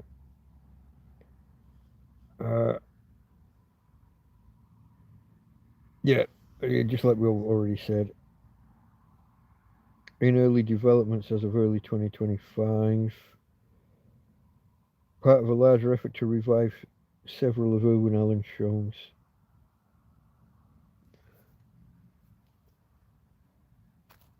Love Tunnel better than Time Tunnel. Far miles away again. Okay, pound, smash, poke, prod, press, push, punch, slap, chop, bump, tap, flick, kick, click, lick, rub the like button and subscribe. But not until you've seen a few of my other videos, just to make sure that I'm for you. For anyone who's lurking who doesn't know, I am a homeless guy, a homeless Englishman trapped by circumstance in Spain, living in a tent in a field on the, well, I guess on the edge of Torrevieja in two senses. I'm 150 meters away from the cliff tops, so that's one edge. Overlooking, I'm not exactly overlooking the Mediterranean, there's a bank of trees in between me and the sea. Thank God, because that protects me from the worst of the storms and the wind. I'm in a slight hollow. at the top of the cliffs with trees on two sides. Got bushes and things on one side, but the two banks of trees that they don't quite meet. There is a gap through the middle. A wind from the northeast. When we talk about winds, we use the direction they're coming from to describe them, don't we? So that would be a nor'easterly. Will come through between that gap. There's one tree in the middle of the field that partially protects me from that, but we do get blasted by that from time to time in the worst storms. Also on the edge of Torrevieja, in that I'm at the foot of a hill, and if you climb that hill and go down the bottom, that's a separate place called La Mata. It's all one conurbation. There's no break-in. It's all buildings and everything all the way. It is all one place nowadays, Torrevieja and La Mata. There's no... It's not like you travel over fields to get from one to the other. It is all just one area. Okay, there was no change. That's the last one I saw. The Steve Allen and Alan Rickman space movie was interesting as well. The one with Sigourney Weaver in. What was it called? Oh, it's kind of a Star Trek piss take, wasn't it? I can't remember. I've only watched it a couple of times, but I enjoyed it. Farmer said cheers. Was that when I toasted or not? I'm not sure. Pound Smash, I think I read that. Love Tunnel better than Time Tunnel. Is your tent designed for all seasons? I don't think it is. I think it's meant to be a summer. The wind literally blows through the fabric. So I think, I don't know how many seasons it's intended for, but winter wouldn't be one of them. Maybe the other three. I don't think it's designed for Spain, with Spain in mind. It is from a UK company. I think. Well, it was bought in the UK at least, anyway. I can't remember it ends in Ango. Tango, Quango, Fango. I don't remember. It might not even be that, but it's something like that. Someone who knows tents and camping will be able to jump on the right name from there. I don't know whether they're actually Vango. That sounds about right. Quango. Tango. Tango would have fit in with the Delta Mike, couldn't it? The Alpha Bravo Charlie kind of Romeo Sierra Tango Uniform Victor Whiskey. All of that. But yeah, Van Gogh. Sorry, Van Gogh, if you're watching. Not sponsored, by the way, folks. Not sponsored. It was purchased properly. I was about to say with my own money, but with your money. Really. Such is life. But yeah, for any lurkers out there, so the name of the channel, Delta Mike, Down and Out in Torrevieja. Delta Mike, that would be the eponymous hero here. Down and Out, as in homeless, hobo, tramp, and loads of other synonyms that I sometimes reel off. In Torrevieja, a city on the southeast coast of Spain. As I said, a Brit trapped by circumstance in Spain. The circumstance mainly being that my bank say I'm not me and so won't let me have my money unless I walk into my branch in the UK. And the Spanish police and courts saying, oh no, you don't. Have you moved your tent into the bushes? Asks Jasper. No, I have not, my friend.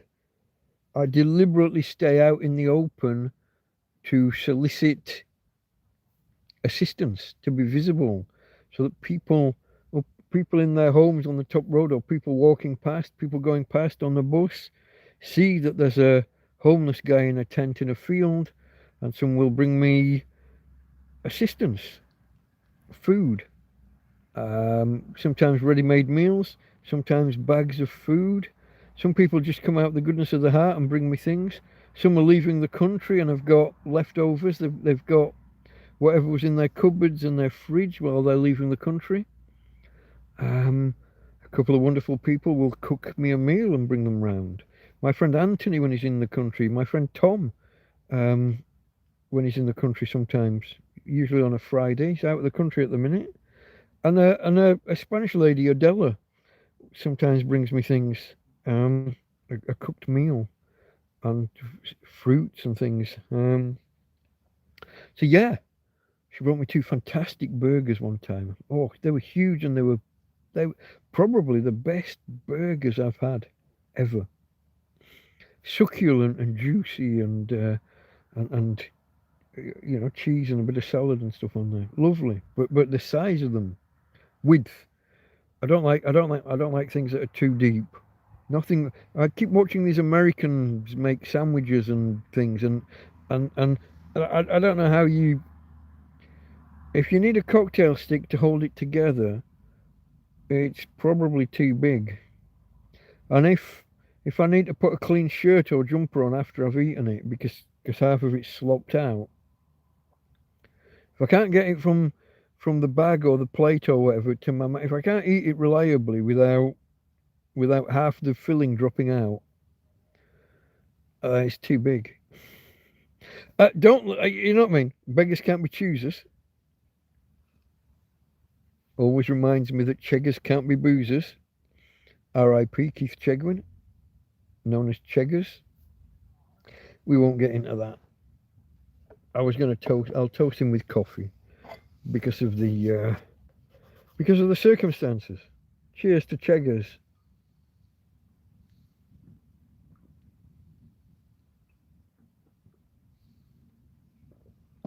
I just thought that was the best spoonerism I ever heard.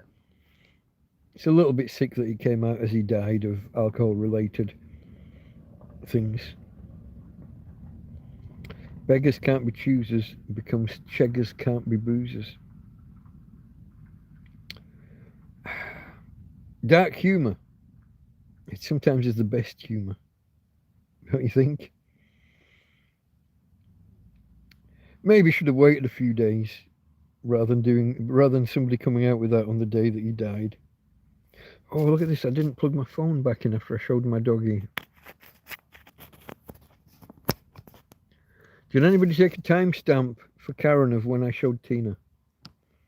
I don't know when it was. So, have you all gone quiet on me, folks? Or has chat frozen?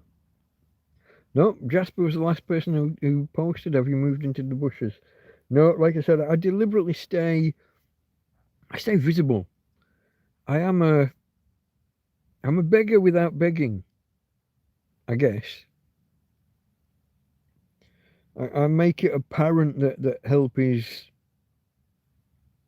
needed, appreciated.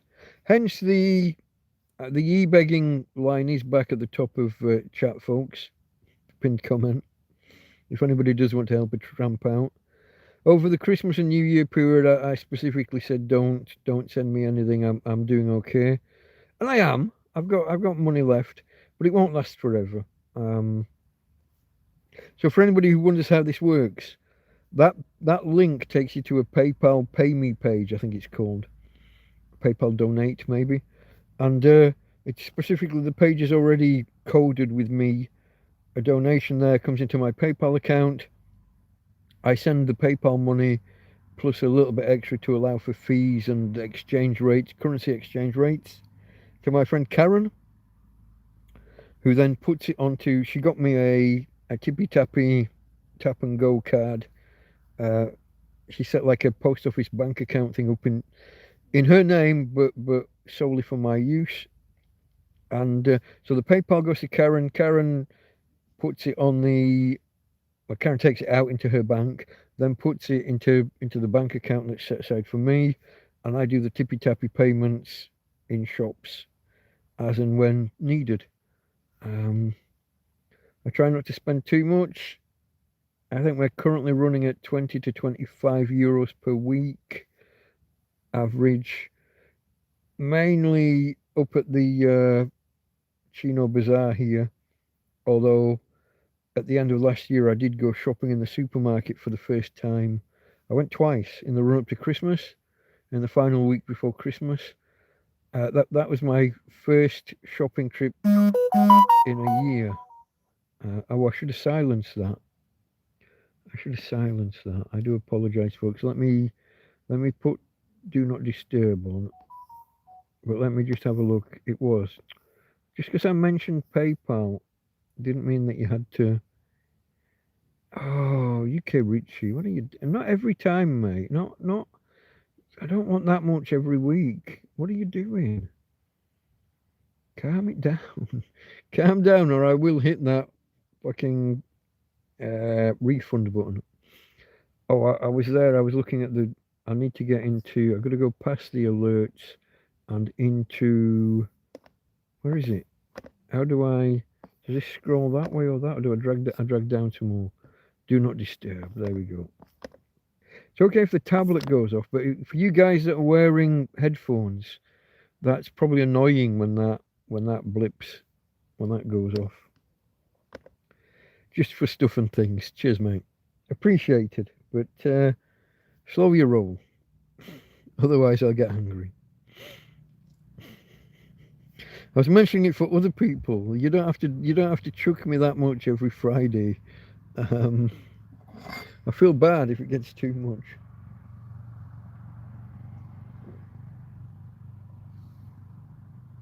This is no longer hot. I wouldn't say it was tepid yet, but it's the lower end of warm. Got to get it finished. Mainly so that I can get stuck into the beer properly, folks. The weekend begins here. And we're after midnight now, aren't we? My time. We are indeed. After midnight. Oh, why is this wobbling? I had a thing last night where there was a little bit of gunk on the bottom of the stand, and there was also a little bit of something on the chopping board where it stands. That's more stable. Sometimes I can't feel anything there, but it starts rocking when I'm touching it, or when I click. And that rocking can be heard in the audio when I play it back, so you're hearing it as well, probably.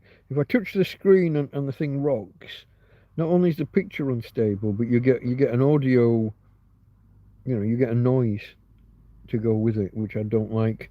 I don't like it when I'm playing it back. It must be worse for you guys, especially if you're listening with headphones. Probably sounds awful. I didn't ask at the beginning, folks, how is the audio? You remember, was it a month or two back, I had 2 or 3 weeks where the audio was really quite muffled. It was like I was talking underwater. I think I fixed it. I think I've mentioned how I fixed it. I tried prodding and poking around in the microphone hole, but that got nowhere. So I tried blowing into it, that got nowhere. In the end, there's a microphone at each end as far as I can tell. In the end, I ended up sucking on that hole, or those holes, to pull out whatever was in. It worked, so I don't know. I thought I damaged the paper cup or whatever it is that microphones are made out of with my prodding and poking. I thought I damaged it. I was going to maybe have to buy a USB microphone. Or maybe a Bluetooth microphone. Hey, babe. You're okay. It's okay. Are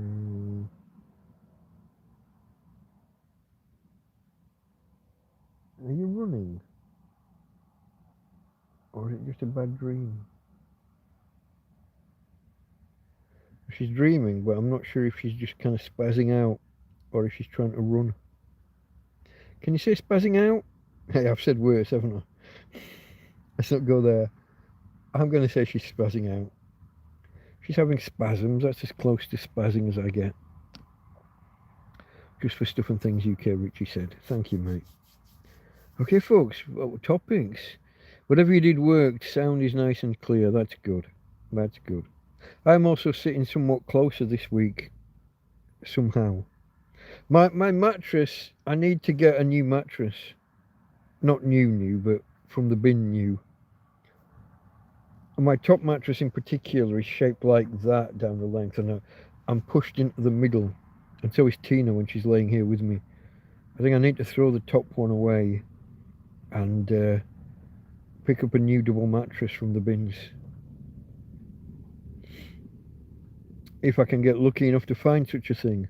Difficult when we're not out and about as much. We haven't really been out and about much. Having to stay and kind of manage the solar. Even though we've got the chariot, Tina's wheelchair, Really, it was killing me putting her into it and picking her out of it. 77 pounds, did we work it out at? 35 kilos? 77 pounds of wriggling dog that doesn't want to be put in the chariot. Doesn't want to be pulled out of it after she's been in it. She just doesn't like being picked up away. She loves the chariot once she's in it and walking, but the process of putting her in is a little bit... It's physical. And it was knackering my back, having to reach across and do things extended. I have to, doing it immediately. I have to walk her first so that the pee and poo isn't on the chariot. So I have to take her for a walk, carrying the back end up the road, down the road, and then pick her up, get her into it, go where we're going, pick her up, take her out of it, sit her like outside the supermarket or outside a cafe or bar, wherever we've gone. Can't just leave her stood in it because it does have a slight tendency of flipping backwards if she moves wrong. I thought she would have adjusted and got used to it and stopped that happening, but apparently she doesn't learn. So I have to take her out of it wherever we're at, say outside the supermarket. Then when I come out of the supermarket carrying the heavy shopping, I have to put that down, wrestle her and get her up and into the chariot again. And then walk home with the shopping on my shoulder, carrying extra bags and carrying her up and down curbs if there's no ramp. It's all very physical, folks, and I was getting a bad back. I still do have, not bad enough to be taking painkillers, but often the right hand side of my back, because she mainly walks on my right, and I'll be carrying her, I'll have my arm out while I pick her up, but then she'll step off the road and into a gully or into the field, which is a slight depression.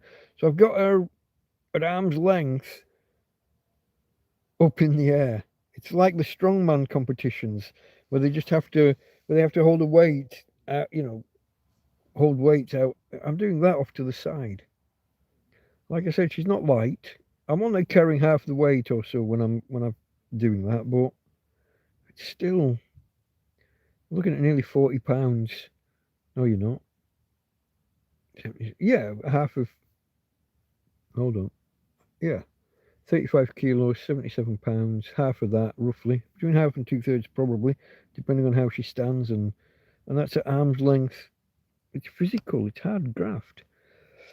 You need a chariot with luggage bags on the sides. It would have been nice, wouldn't it? Panniers, yeah. It's kind of wide enough with the wheels coming out. Wouldn't have been a bad idea, but beggars can't be choosers, folks. Beggars can't be choosers.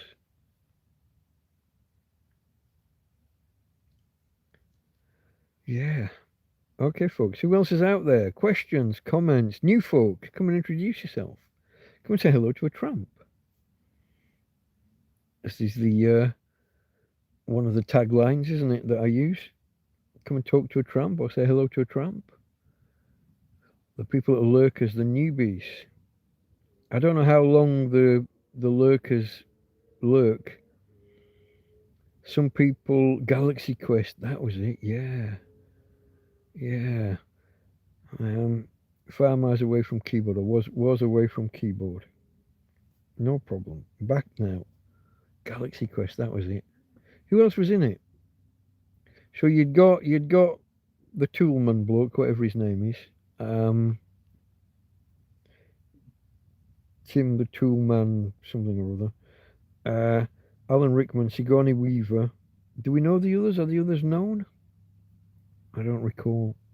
Long time since I've watched it. Farmer's off for a bit. See you all later. If we're still here, or good night. If you're not back in time. Catch you later, Fabrizio. Sorry, stumbled over your name there.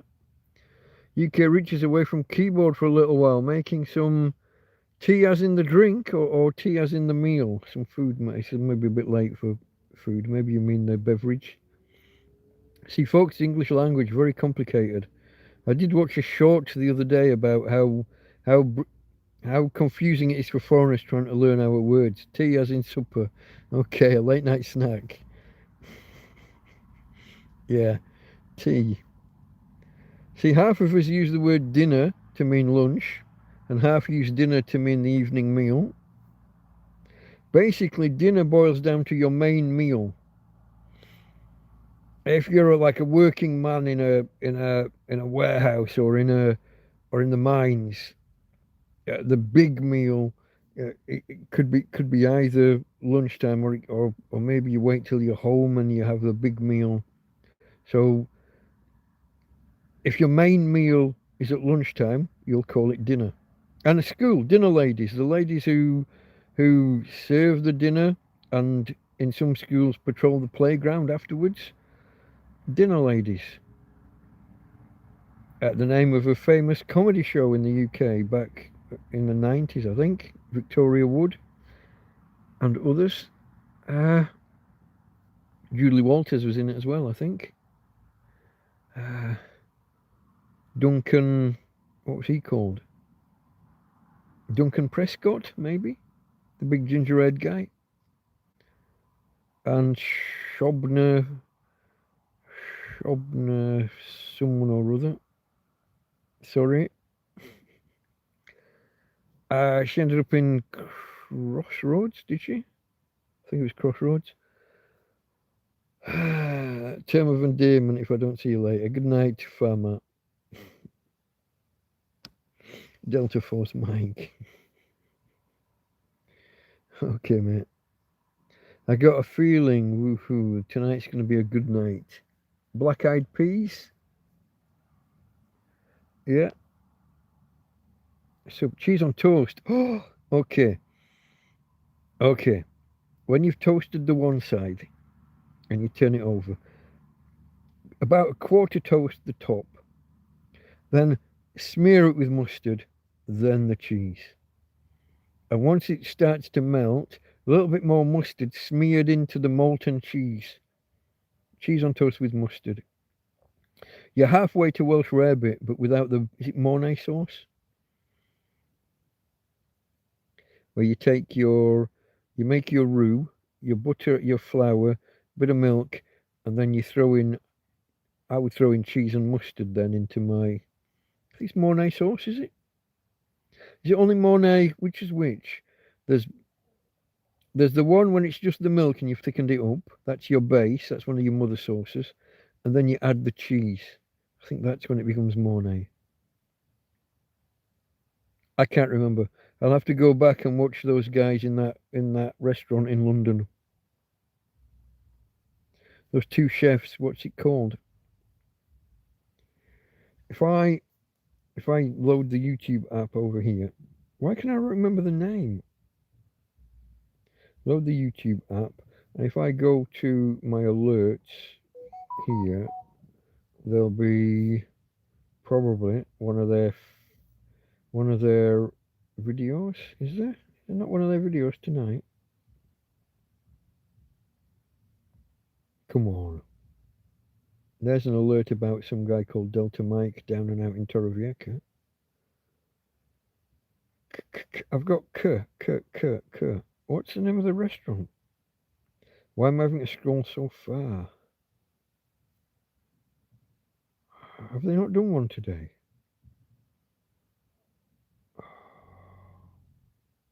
Oh, come on. Two chefs in London.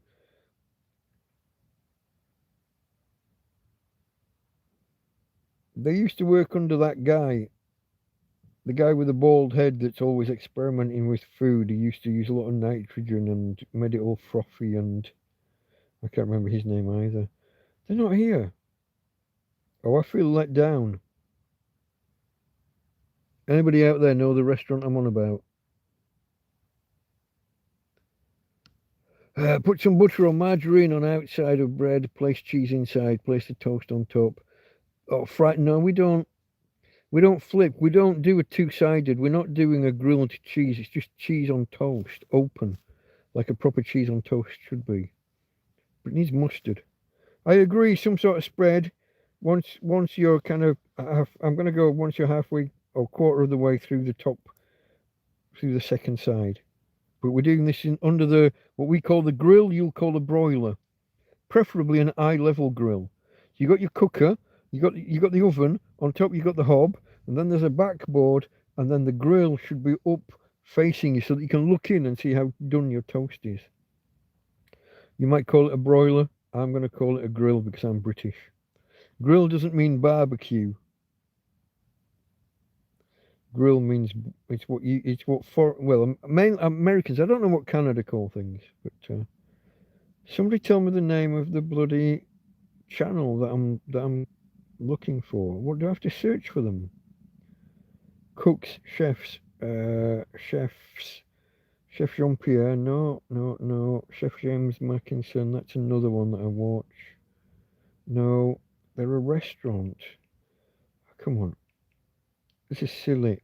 It's got C's in it. It begins with, I'm sure it begins with C. I usually say that and I'm totally wrong.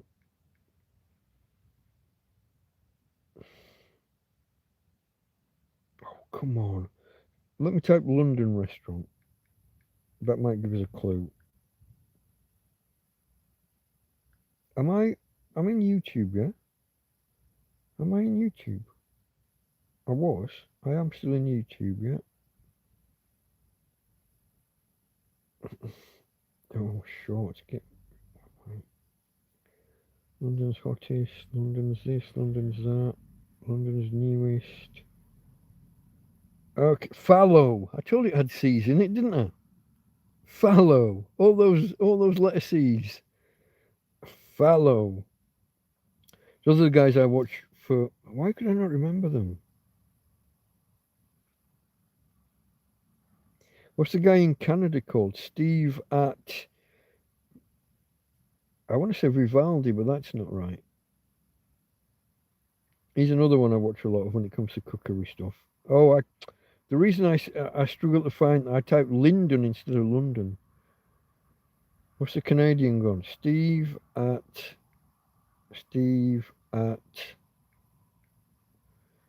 It is Vivaldi. Is it? Is that him? That doesn't look like him.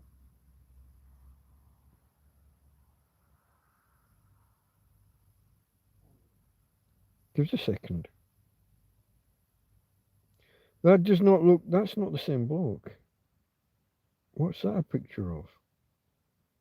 Okay, that's different. That says Steve the Vivaldi Way. Is that different? Give me a second. Springy. Whoa. Springy. Doesn't sound like... Shut up. Steve at Vivaldi. Let me go to the channel. That was the same channel. That's the same logo. I've got no idea what that was a picture of. Anyway, folks, there's a little diversion for you. A couple of chefy things that I watch. Steve at Vivaldi and Fallow restaurant in London. Loads of others. There's a guy called something like Steve Kirkwood. What's he? Springy. No. Springy. Shut up. Not Linden. Notifications.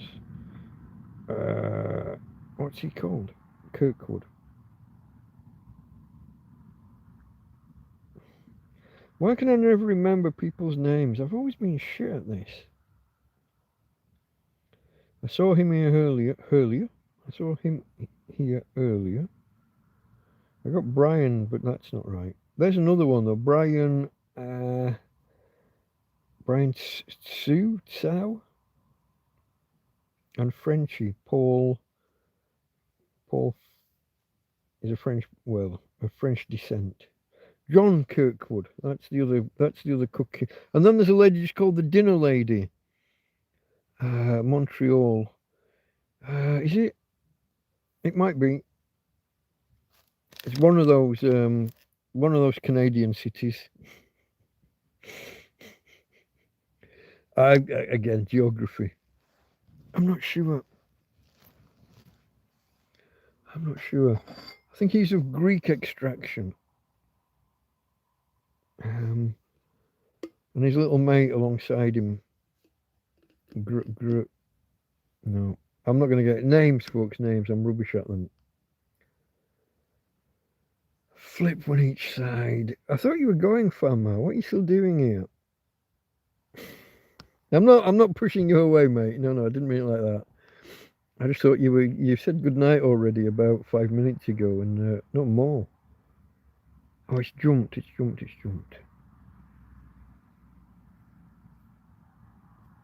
It jumped again. Fabrizio says pound, smash, poke, prod, press, push, punch, slap, chop, bump, tap, flick, kick, click, lick, rub the like button. And consider subscribing if you've seen enough of the qualifying videos. I like to say 3+, somewhere between 3 and 5 before you make that decision. Don't want you subscribing and then never watching again because I've said a word or something that you don't like.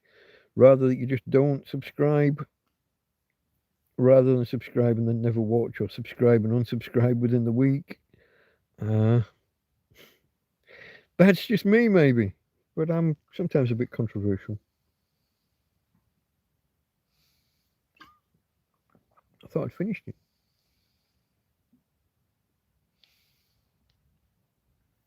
Okay, let me just put this up there so that in the morning when I go to make a coffee, I can grab both cups at once. Oh! Otherwise, it's a right ball ache having to grab the one and reach back for the other. Okay, folks. Now we can hit the booze proper. Who's with me? What are we drinking out there? It's Friday night. Certainly in Europe. I include the UK because I said Europe, not the EU. We are still in the continent, the geographic Europe, if not the political union within Europe.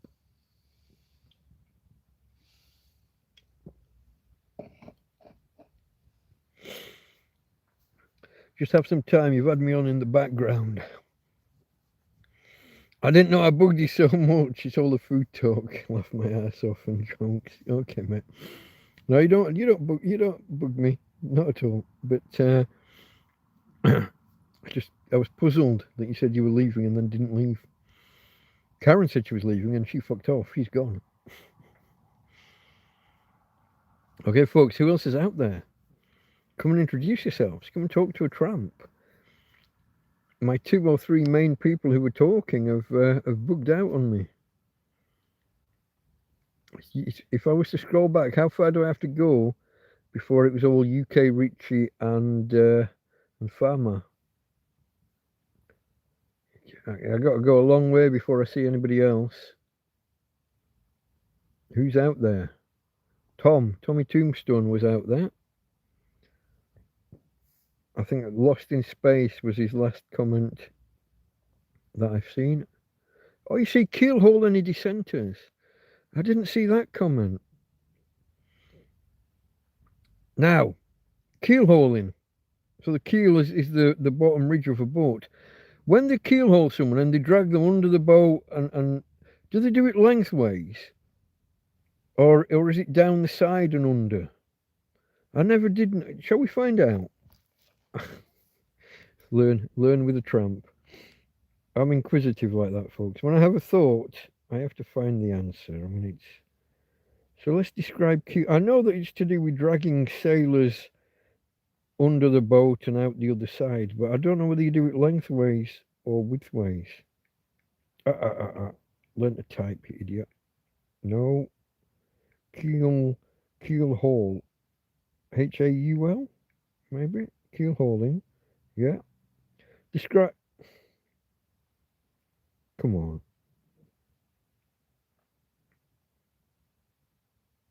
Tied to a line, looped below the... Yeah, below the vessel, I get that, but which way below the vessel? Lengthways or widthways? Well, that picture doesn't help. That's bullshit. To drag along the keel, yeah, is a form of punish along the keel. That would indicate lengthways. Tied to a line, looped beneath the vessel, thrown overboard on one side and dragged under the ship's keel. Oh, it can be either way. Okay. There we go, you see? I wondered And the truth is, there's no answer. It could be from side to side. What have you got? Port to starboard, or the other way, or bow to stern.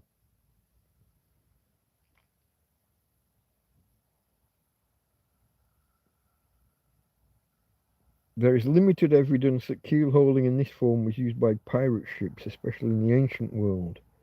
The earliest definitive mention is from the Byzantine Rhodian Maritime Code. 1700, they call the Common Era. I'm going to call AD. Which outlines punishment for piracy. However, there are images circa 500 BCE, before the Common Era, what I'm just going to call BC. Greek vases, as well as a mention in Herodotus' histories that refer to strapado, that is hanging the victim over the water. Hanging the victim over water. What does that mean? Or of keyholing proper. So you're not sure what he means. You don't know what Herodotus was talking about. There you go, folks. So there is no definitive answer as to whether it was from side to side or lengthways. Apparently it could be either. Now we know. Now, I didn't see, why did I not see that when it was mentioned? That's right after the Star Trek dead question mark. I don't know why it's jumped that far back, by the way, but I went back quite a way, didn't I, looking. Maybe depends on the size of the ship. Maybe. I guess you got to wonder whether the guy can. If you're not intending it to be an execution, if it's just a punishment, then you don't want the guy to run out of breath halfway. Maybe it was meant as execution. I don't know.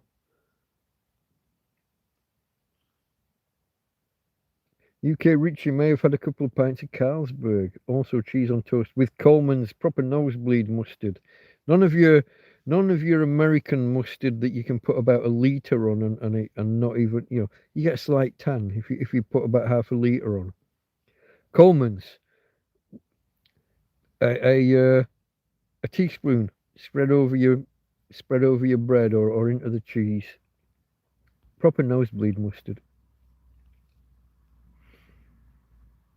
Karen doesn't mess about. When she says she's gone, she's gone. This is indeed the way. This is the way. That was Mandalorian speak, wasn't it? This is the way. The only thing that would make that better if it was 2 drafts. Pints on draft. Maybe depends on size of ship, said Farmer. You're looking down, Mike, like when I talk with a particularly buxom woman. They don't like it, apparently, Farmer. They don't like it. They put them out on show and then tell you not to look. What are you meant to do, folks? If you don't want people looking, don't advertise the goods.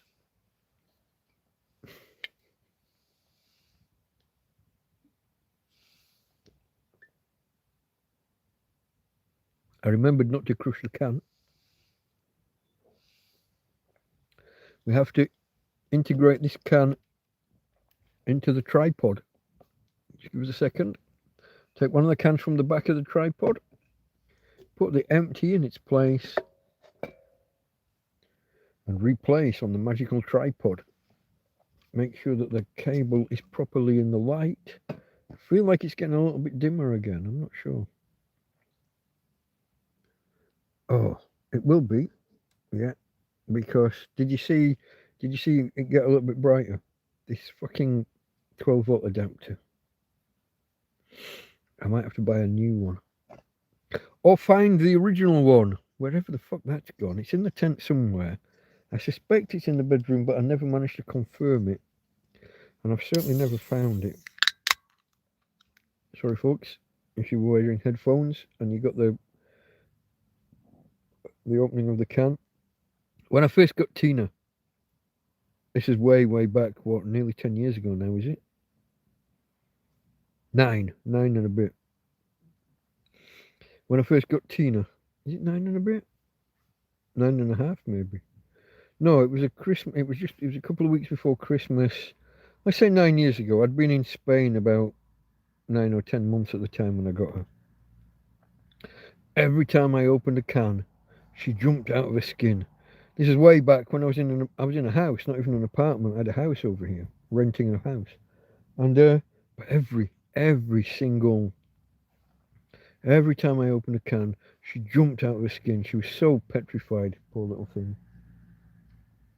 There was an advert, I think it was like a pizza delivery advert, and it always had the bing bong, the doorbell. She started. That was the first time I knew she could bark. I'd probably had her 3 months by the time she barked for the first time. I've no idea what happened to the poor thing before I got her. But some things petrified her. And some things she still really doesn't. She hates buses. She hates anything with wheels. Pushchairs, prams, or strollers if you must. These electric scooters. Lorries. Oh, if a lorry goes past us when we're out and about, she'll walk into the wall. She'll walk. Yeah, no, she hates. Sometimes she gets confused if there's a big wall there and the sound of the lorry echoes, bounces off the. She'll walk kind of towards the road. Things like bin wagons, really noisy lorries, wagons, whatever you want to call them. But yeah, I told her way back when I said, by the time I've opened 10,000 cans, you won't be frightened of them anymore. And now she just sleeps right through it. I couldn't begin to guesstimate how many cans I have opened in her presence. It's probably not 10,000, but it could be quite several. It could be quite several from back in the day when I was housed and I had money, or access to my money. You're looking down, mate. Is that the last comment? Nobody's talked to me since then. I'm going top chart back to live chat, just in case it... No, that was the last. Come on, folks. There's somebody out there that wants to talk. Farmer's trying to get away from us. There's nobody else talking. Was UK Richard didn't leave? Is he away from keyboard, did he say? Oh no, he was there, look. Depends on size of ship. That's not that long ago, is it? Coleman's mustard, yeah, cheese on toast with Coleman's. That was you. Nom nom nom, eating cheese on toast. Okay, mate. Yeah. Yeah. Is it open? It's not the double-sided whatever the word the Americans use. We had this conversation before, didn't we? What do they call it? I've lost it. So in Britain, folks, cheese open with mustard under the cheese. That's the way. This is the way. Cheese on toast is it's a single layer of bread with the cheese on. Some people will butter so you toast one side, turn it over. I would say partially toast the second. When you're about a quarter of the way there and it's starting to get a little bit brown, then you butter it. Then I would say mustard on the butter, and then your cheese. Then I would say that when the cheese is molten, a little bit more mustard mixed into the cheese, but that's a personal preference. Some people might put a bit of Worcestershire on top. Now we are starting to sound more like Welsh rarebit. That would be getting that way, I think, once you've got your cheese, your mustard, and but that's more of a sauce than just cheese on toast. That there you make your, like I said before, you make your roux, you add some milk, you mix your cheese, your mustard, whatever, directly into the sauce. Pour that over your toast, and then maybe a bit of whether you've put your Worcestershire in the sauce or whether you sprinkle it over the top. A little bit different, but variations on a theme. But cheese on toast is open. The American grilled cheese, you call it, don't you? Grilled cheese. That's both sides of the sandwich.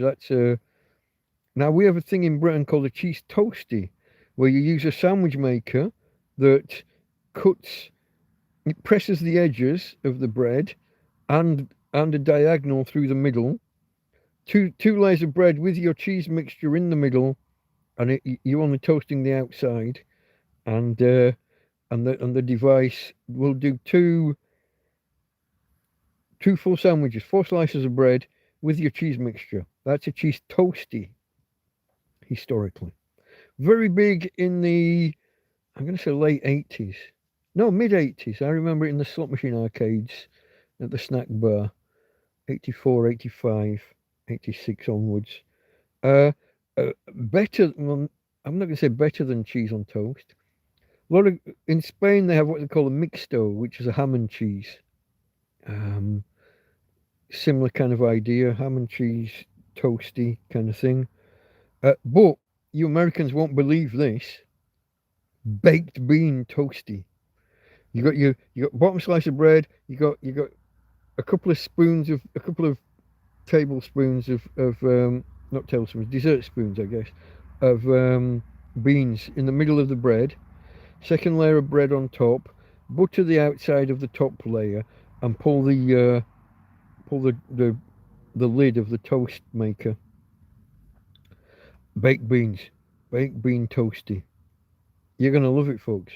You would need to have British baked beans, not your American ones with you don't want the molasses or you know your barbecue style baked beans. That's not the way.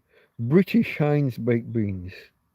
It's a different recipe to the American baked beans, which is why you guys don't really understand beans on toast or beans on a breakfast.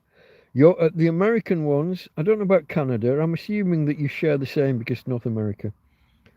American recipe baked beans are much sweeter because of the molasses and sometimes barbecue sauce. But even without the barbecue, there's a molassesiness. There's a lot sweeter, which is why you don't understand why we have beans on our breakfast or beans on toast. Different recipe, folks. Now, when we talk about just beans on toast, that would be an open sandwich again. That's just the slice of bread with the beans on. You either put 2 squares of toast on a plate, or if you're particularly skilled, you cut both slices into triangles. You cut them on the diagonal. You put one slice in the middle, and a second slice. You've got the 2 halves of the a triangle each side of the inner kind of rectangle, the inner square. If you want to go 3 slices, so you've got the center square of toast and four triangles around. So now you've got 3. This is if you're a man and you're going to have the full tin of beans on your plate with your 3 slices of bread. And don't pick it up. This is a knife and fork meal. I know toast with a knife and fork sounds strange to foreigners, but this is how it's done. Similar when you've got toast on your breakfast. If you go full English breakfast, a lot of people will. You're cutting pieces of toast because you're able to handle the knife and fork, unlike your typical American. Fucking all that swapping hands and cutting the wrong part off and then having to take the fork back out, stab it, swap hands. Fuck. Learn to use a knife and fork. Fork in the left hand, knife in the right. Cut the bottom left part of whatever you want. Put the fork in that. Cut that. And already your fork, it's in the proper hand for lifting. And the fork is in the piece you're going to lift to your mouth. You cut out 2/3 of that fannying about that Americans do with a knife and fork. Unbelievable. I watch these channels of Americans in Britain having a full English, and it's just unbelievable to watch. 2/3 of the movement of the knife and fork are totally fucking unnecessary. Rant over. I'm going to leave the Yanks alone for a while. I've no idea about Canadians. I don't think I've watched Canadians come over and have a full English. I do watch a lot of these fish out of water kind of culture shock kind of videos, though. How do we? It's amazing. The Americans need the. I might do a fucking video of it one day. The Americans need the education. Watching Americans handle a knife and fork, you just would not believe.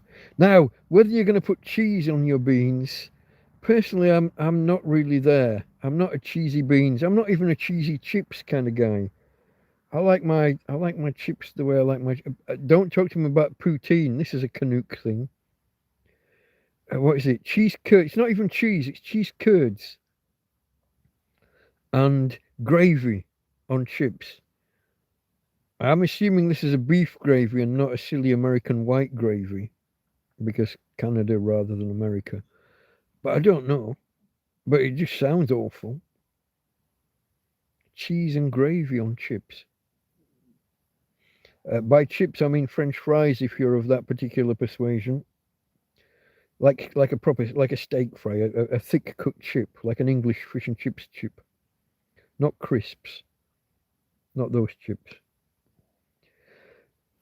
But you see, you're going with cheese, the UK Richie. I'm not really a cheesy with my.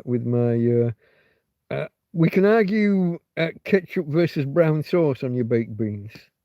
Cheese is just not me. Made in a mini oven in this case. Okay. Open with mustard under the cheese. Made in a mini oven. Okay. Mini oven. Is it just a top element, or is it or did you have the whole lot of heat on? Not really.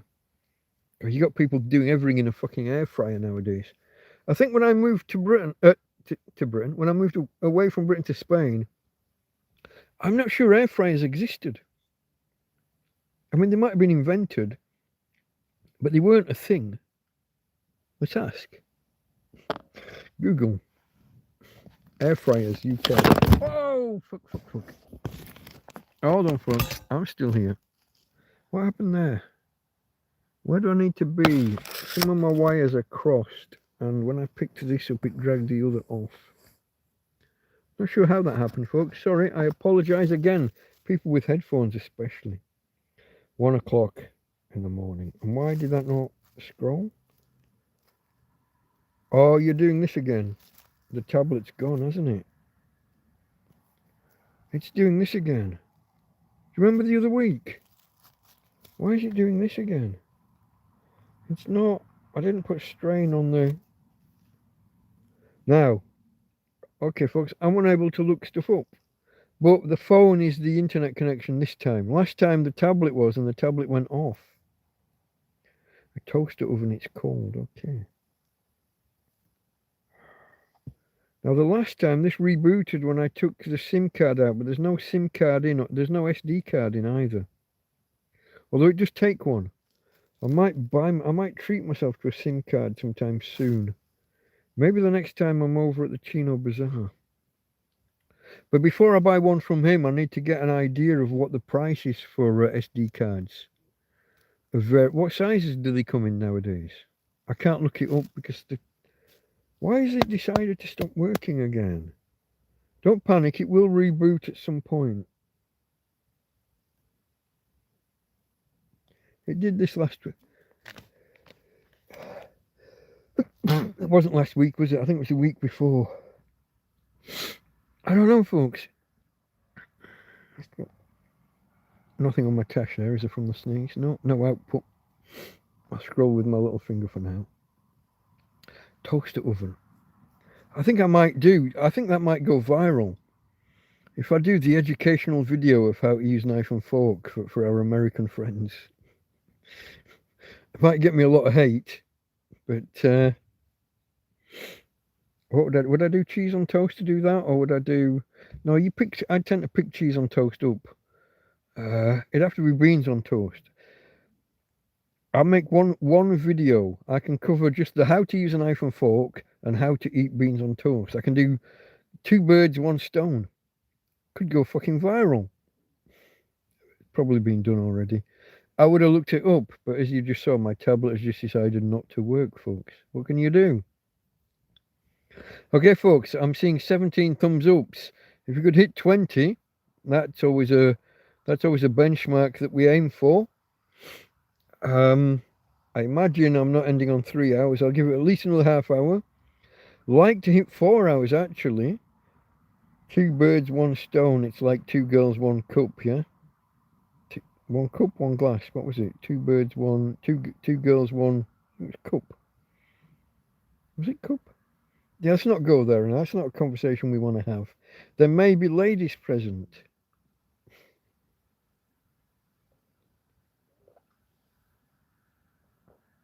Scatological pornography might not be to everybody's taste. Or taste. Pun. Accidental pun. This is not really a pun, I guess. Yeah. Taste as in flavour, but also... Yeah, no, let's not. How did we get here? Ew, yeah, no. Scatological pornography. I must admit, I did take a look one time, but only out of curiosity, not out of... Yeah.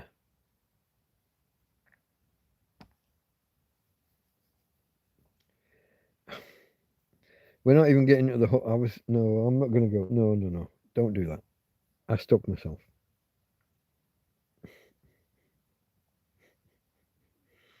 What's that one called with the horse? Mr. something or other. No, the guy died. We're not talking about that. We're not talking about that. We'll go somewhere else. Cheers, folks. Top of the hour or thereabouts. Just after, isn't it? Oh, it's 1:04. I forget. I was a couple of minutes late. I was looking at the timer and I saw it was just over 3 hours, or 3:01. And I figured that meant if I started at 10, that meant it was 1 o'clock-ish. It's almost 5 past. The extra 2 minutes here, plus the couple of minutes I was late. Apologies. You have candles in case of power failure. Now I have an EcoFlow. Do you know, somewhere in the tent there is a pack of tea lights, or at least there should be. I've just got no idea where. I'm thinking the next time that I see 3 sunny days on the trot, has to be 3, I'm going to empty that far side of the tent out. The storage room. I've lost track of what's in there. I did have, in one of my plastic boxes, there was a pack of either 30 or 50 tea lights. I did have a candle, excuse me, I did have a citronella candle here. You can see the yellow in the bottom. Still smells of it, actually. But obviously it ran out.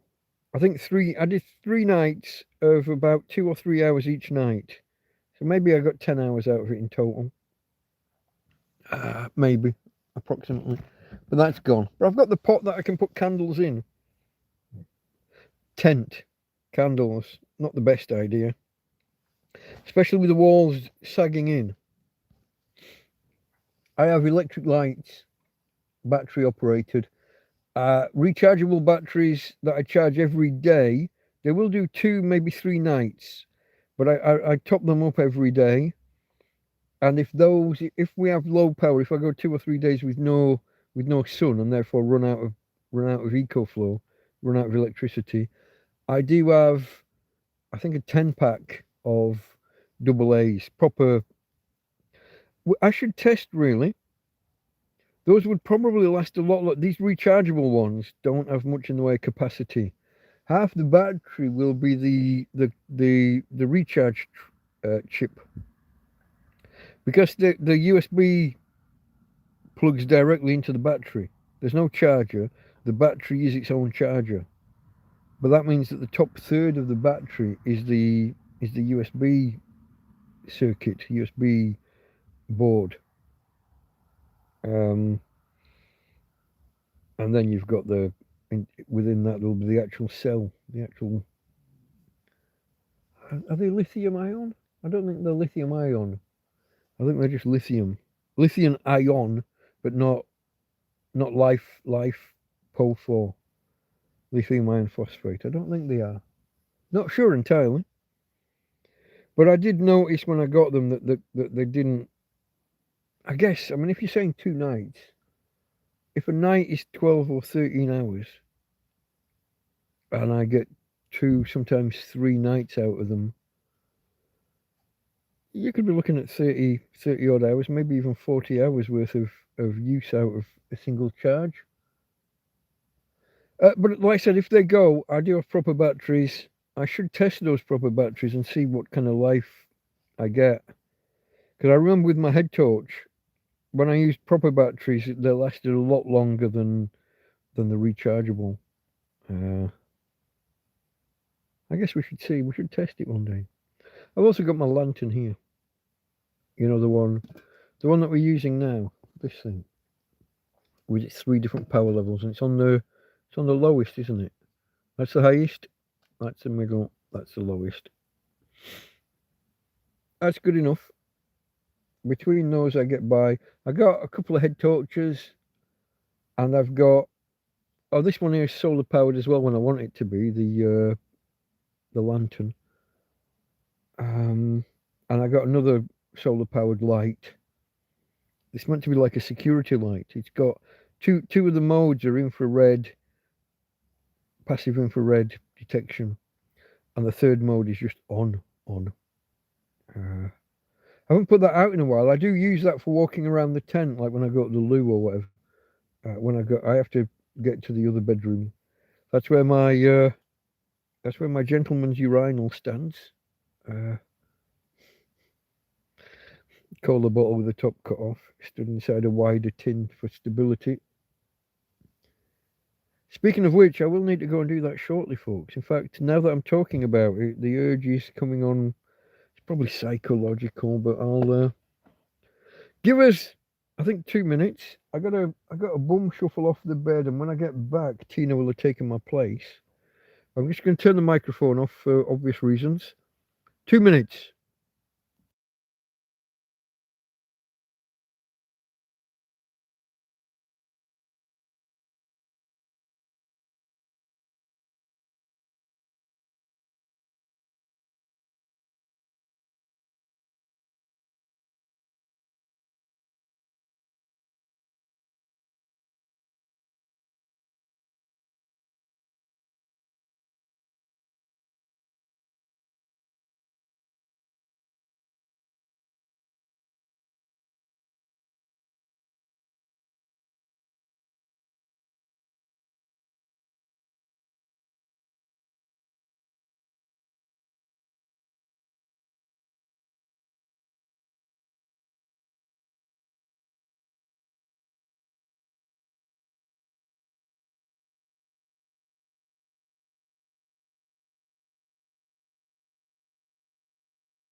Oh yeah, folks, I'm back.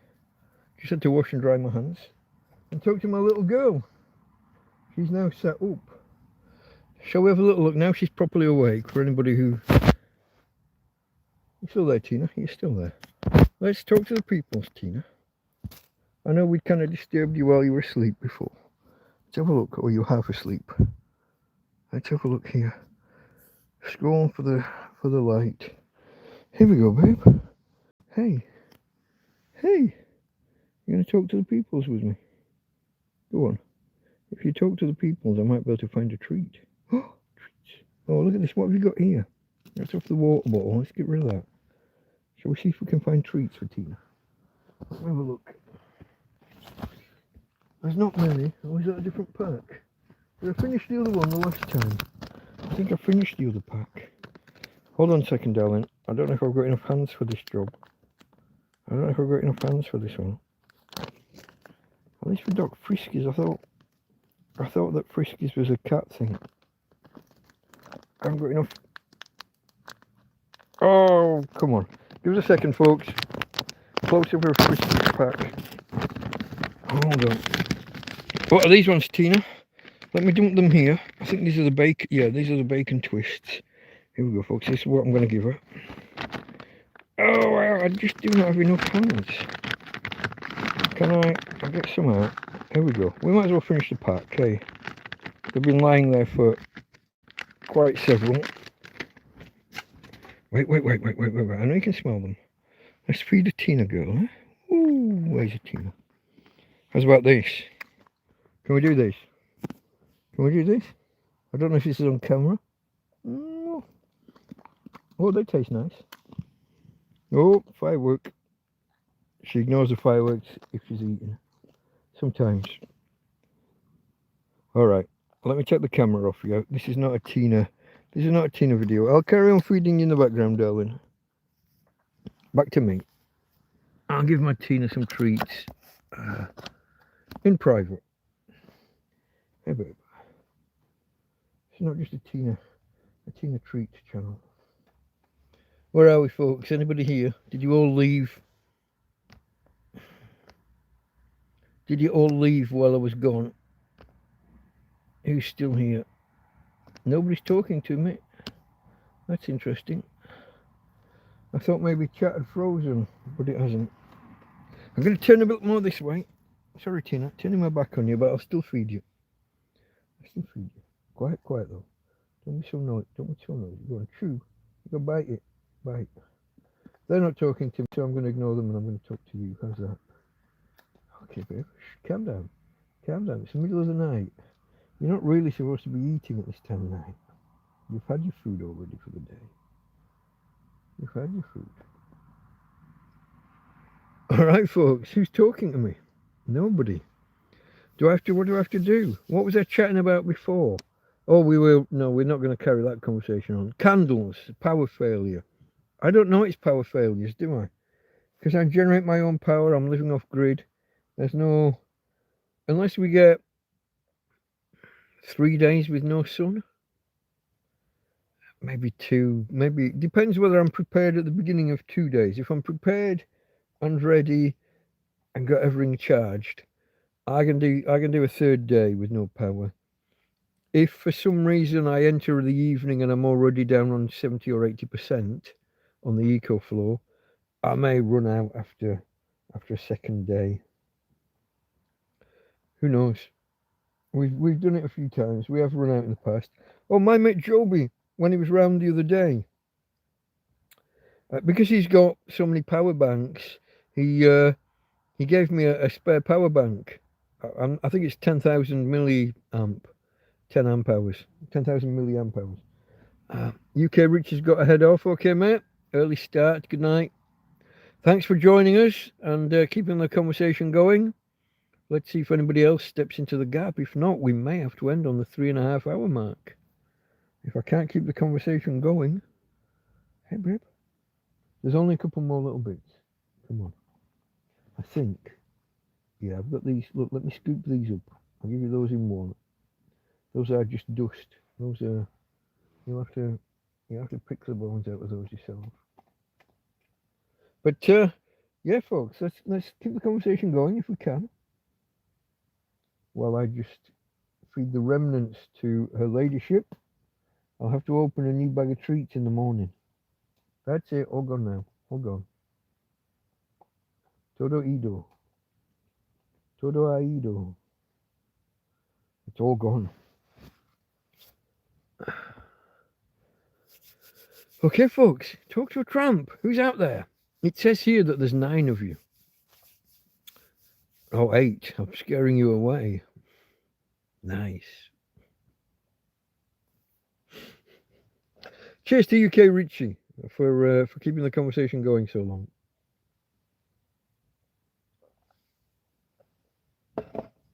I shall have to grab my tablet then and prattle on about maybe some science stuff. Oh, tablet's not working. I forgot. What can I do? I can try and do this blindfolded like I once did. Long press on the on-off button. Aim for where the top right button of the restart button might be. And then the center button that says click here to restart now. I got no idea whether that works or not. I'm guessing at where the buttons might be. I don't even remember if this tablet has the restart option still. One of the Android updates has hijacked the on-off button to launch some AI shit. And on either the phone or the tablet, I changed it back. So you long press and you get 4 options. Off, restart, something else, and emergency contact details or something. Or emergency phone call. But I'm here now and I'm guessing where to press. I do know that when it did this last, the tablet was still active.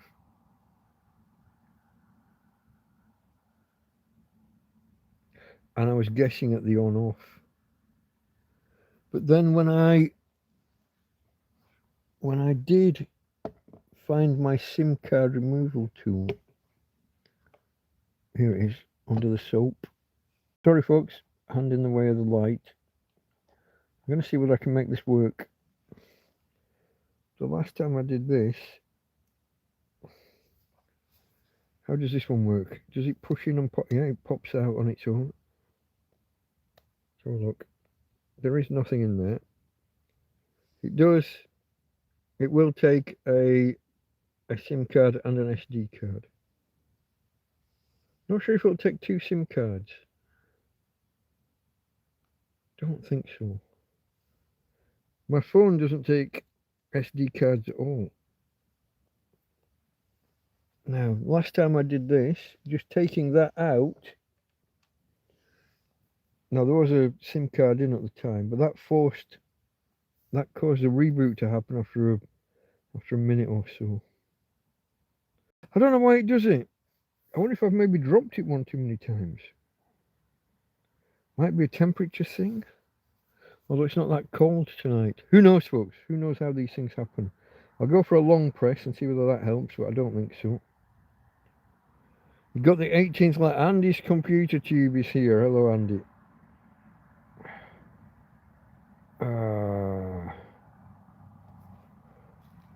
You ever seen this before, Andy? My Samsung tablet, the screen's just gone black. It did it a couple of weeks ago. It's probably still on. When it did it the other week, it was my internet connection. The SIM card was in the tablet. Samsung Galaxy Tab 9, or is it just a Samsung Tab 9? I think it's a Galaxy Tab 9. A9. And because the screen's black, I can't turn it off. I can't see what's on the screen. Now, it's not the backlight. It hasn't gone, because last time it came on, just after I ended the stream and removed the SIM card, it came back on. But I'm not sure whether the on-off button does on-off anymore, because one of the updates hijacks the on-off button to launch fucking some AI shit. I don't know whether that's Android itself or whether it's the Samsung customization of Android. One UI, whatever they're called, their thing. But I was using it fine. I went to pick it up, I was doing, and it just went black. I maybe just got to wait for the battery to run down and or maybe plugging it in to charge. Hold on, which is the cable? That's not the cable. One of these is, I'll plug in this one. The phone isn't using it at the minute. That's USB-C to USB-C. It's taking a charge. Oh, it's only taking 4 watts. 5. Nothing else is taking any, which means this lamp isn't plugged in properly. Or it's fully charged, maybe. Let's have a look. Put that back on its tripod. That's not registering any output from the EcoFlow. This is only taking 4 watts. 5. 4. Turn it over. Do you ever get this with USB-C? You plug it in one way and it takes 1 voltage. 1 amount of power. Amps. Watts. Turn the USB cable over. No, it's gone the same. 4. Why is it only taking 4? It normally takes 14. Maybe it's almost fully charged. Don't know, folks. I can't. The on-off button. It doesn't do this often. This is the 3rd time it's ever happened. But it's twice it's happened during a live stream, which is fucking annoying. And I can't press on and one of the volume buttons at the same time. I'll try it on and up, see if that does anything. Even if it does, it's probably putting a prompt on the screen that I can't get to. I'll try on and down. I could end up resetting the entire fucking tablet by accident, couldn't I? No, nothing, folks. My tablet is not available to me currently. That's a cable with a bad connection on one. It's not consistent is the thing. Yeah, so it could be. It could be a bad connection, a bad wire. I have just started using, just in the last few days. So I only had one cable that was USB-C to USB-C. And because I've only got one USB port, a USB-C port on the EcoFlow, that was fine. But this 12 volt adapter I've got also has a USB-C port.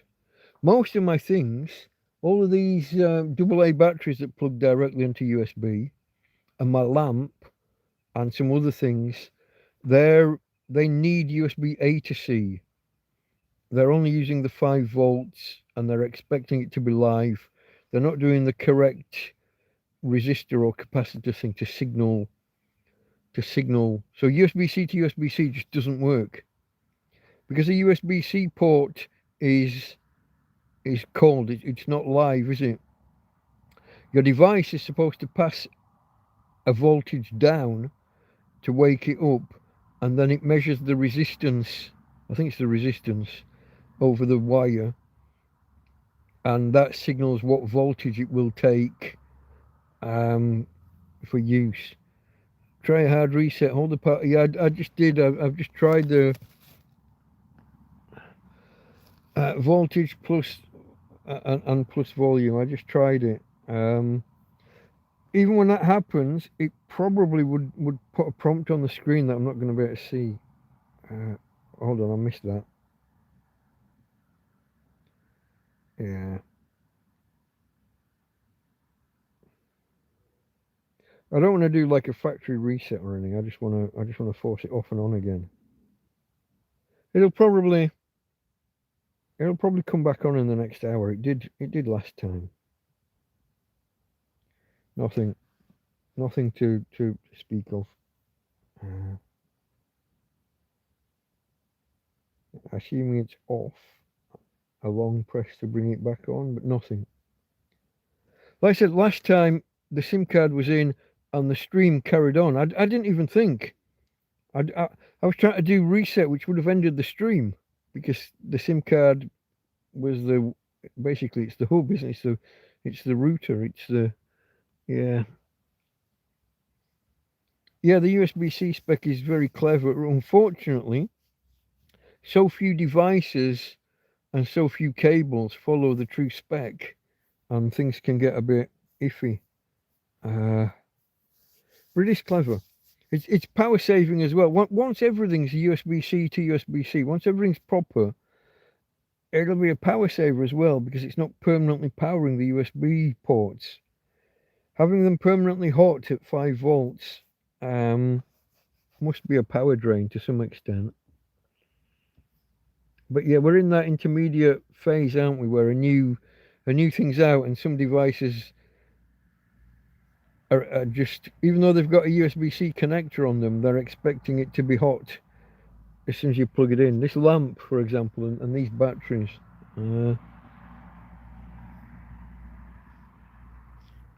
I'll just have to muddle on through. I'm still pondering whether to end on 3.5 hours, which will be in about 5 minutes. It's gone a bit quiet round here. I'm glad you arrived, Andy. Nobody else was talking to me. All the lurkers are lurking, and the guys that were talking, Farm Matt and UK Richie, they've all stepped away. Karen went a while back. She might come back late, she might pop back in, but it's getting a bit lonely here. It's getting a bit quiet. So I'm glad you arrived, mate. Otherwise, I'd be bollocksed. I was reaching for the tablet to look at some of the science topics and things that have happened recently. There's quite a lot going on. One thing that I do remember is bringing sight back to some people, or restoring vision. I say from really bad blurry vision up to proper. There was a story the other day about a gel that is used during a lot of eye operations. When they operate on you, they want to just keep your eyelids open, so you're not doing the blinking, you're not moisturizing your eyes.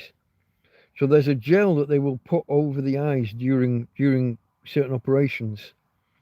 But also, it's sometimes used inside the eye, injected into the eye during some operations. And there's a condition where the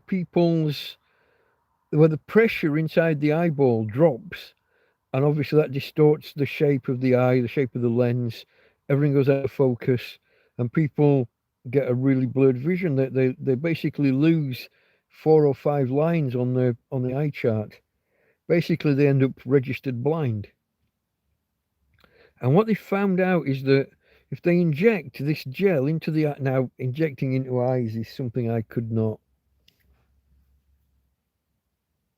How the fuck do I miss? Injecting into the eye is something I couldn't do. When I watched a lass have is it LASIK eye surgery, injections into the eyeballs, things approach. I just couldn't. Always hated needles anyway, but into the fucking eye. But anyway, they found that these people that are basically blind inject this gel into the eyeball, and it obviously pumps up the shape of the eye, and they can see again for a limited time. But if they repeat it, I don't know whether it's weekly or monthly or whatever, after a certain amount, it stabilizes. They don't have to keep having the injections all the time, and they get their sight back. Now they're now that they know that this can happen, that it's a small number of people that have this specific condition, but they're looking at it for other conditions. Are there other eye conditions where you can change the shape of the eye to force the focus onto the back of the eye, the retina? Maybe? I'm not sure. But by changing the shape of the eye, you can improve the focus, can't you? You force the light.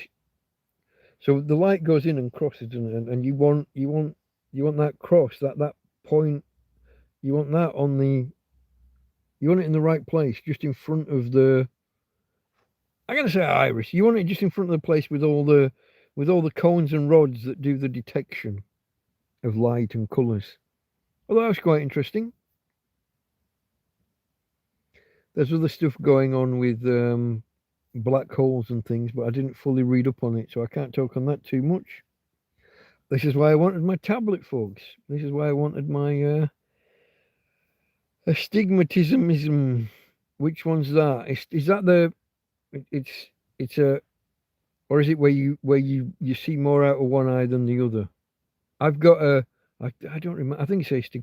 I I favour one eye, and the other eye is a different focus.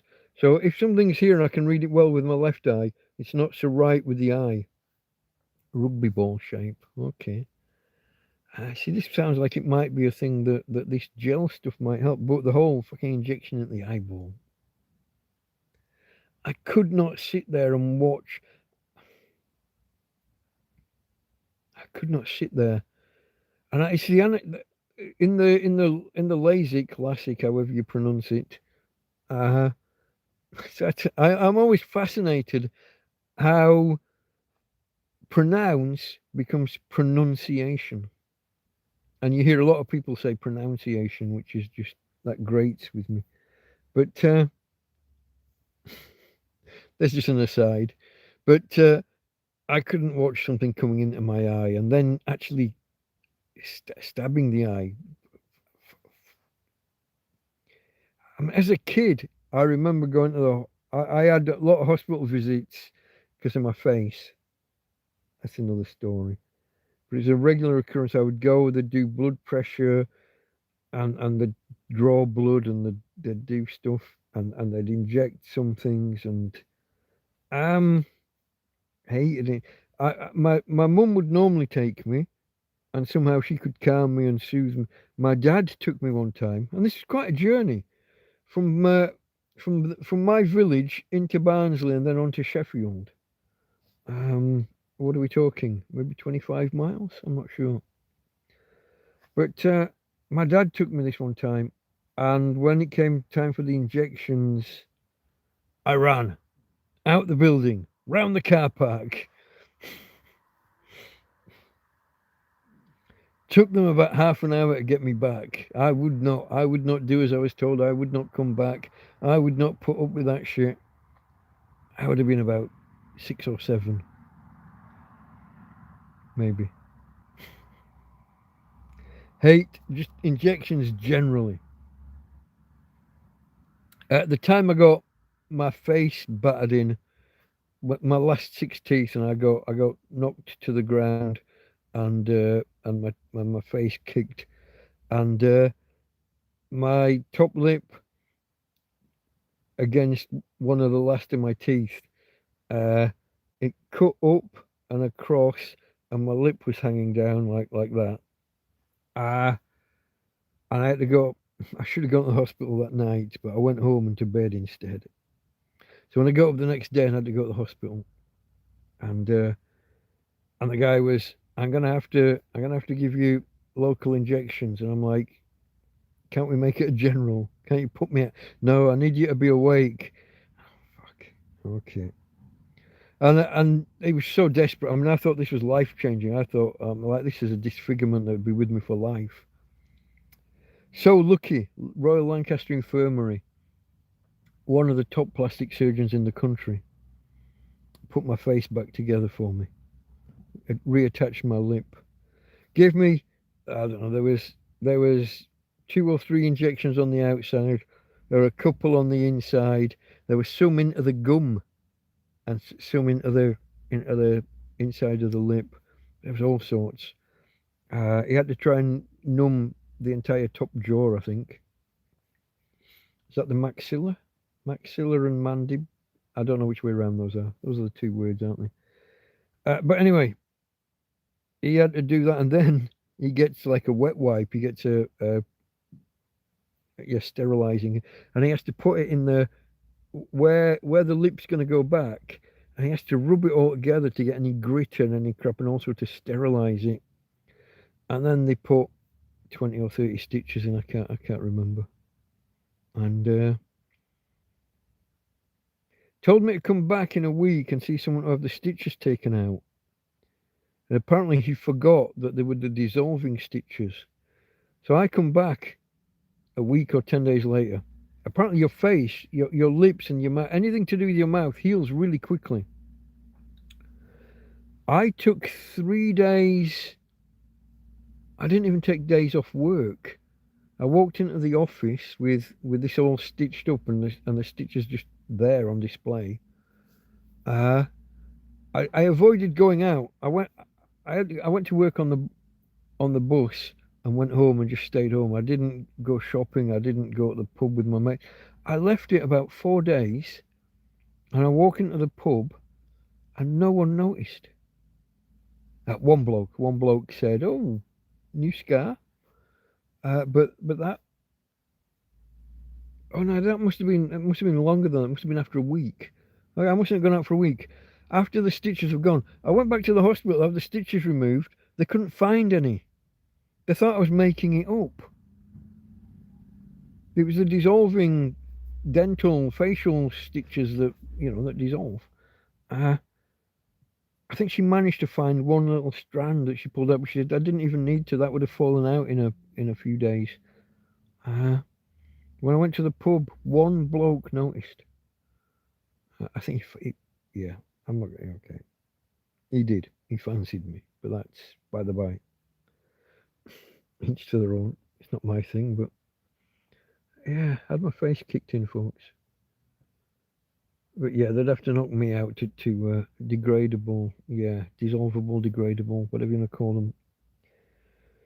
Yeah, I'm so lucky though. How did I get here? Injections, heating injections.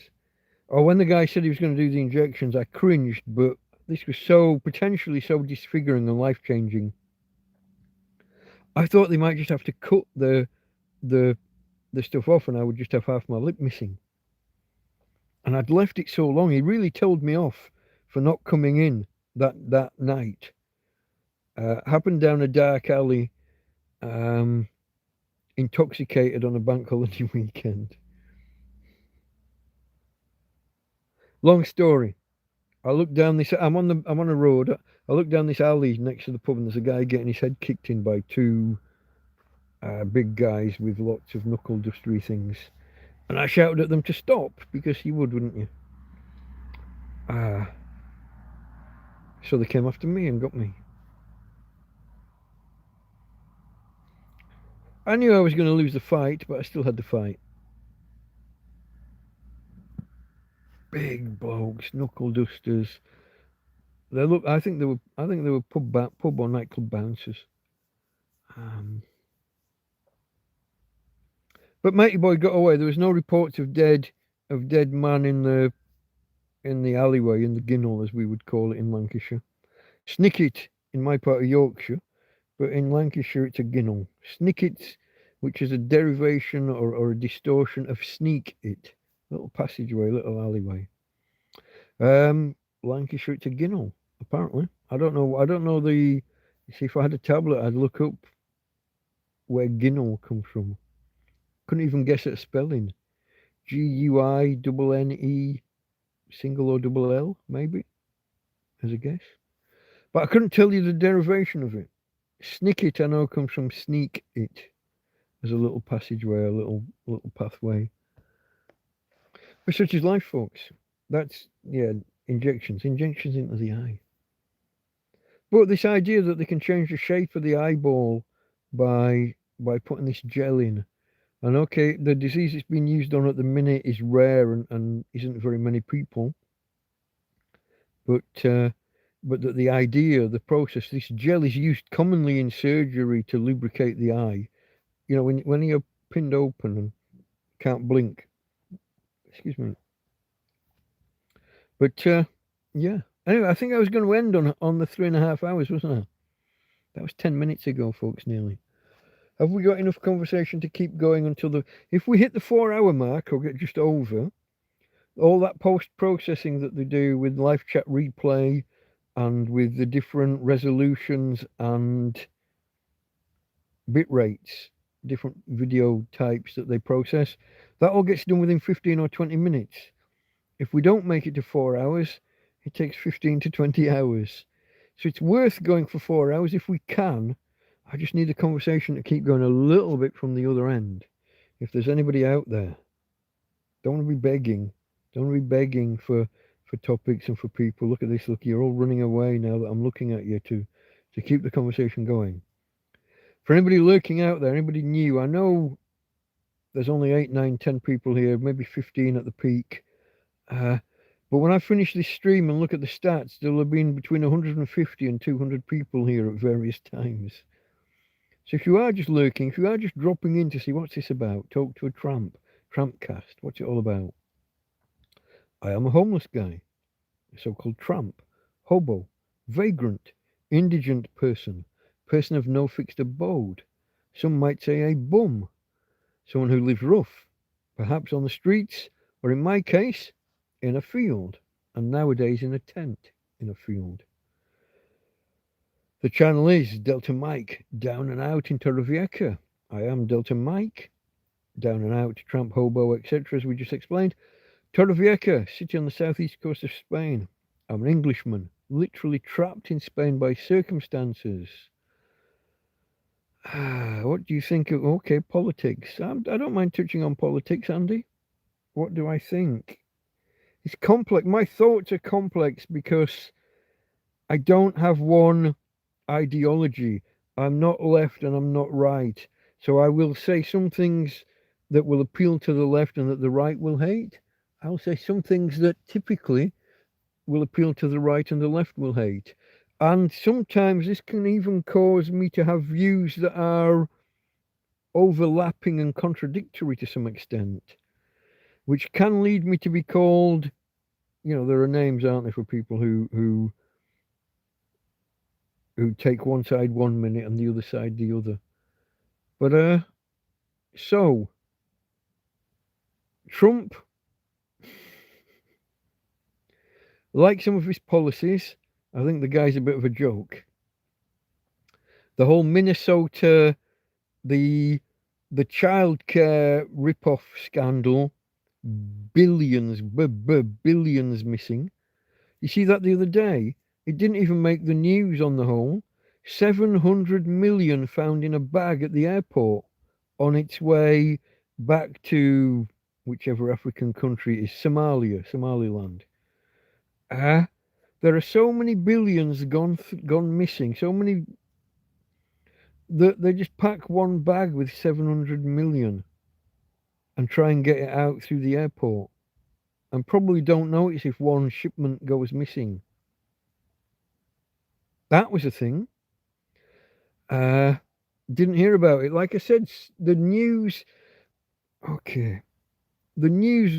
media leans very left in general, which means that anything that goes against their viewpoint, their ideology, either gets downplayed or hidden entirely, or they offer mitigation or contradictory evidence. Literally 700 million it might have been one holdall, it might have been two. I don't know how many holdalls you need to hold, because they have like $100, I think they've got $500 and $1,000 notes. Big bundles of notes being taken out of the country, probably to support terrorists. Some of the things some of the Somali people have said, the ones that actually speak English, we're here now, we're going to take over this country's ours. Minnesota, this, isn't it?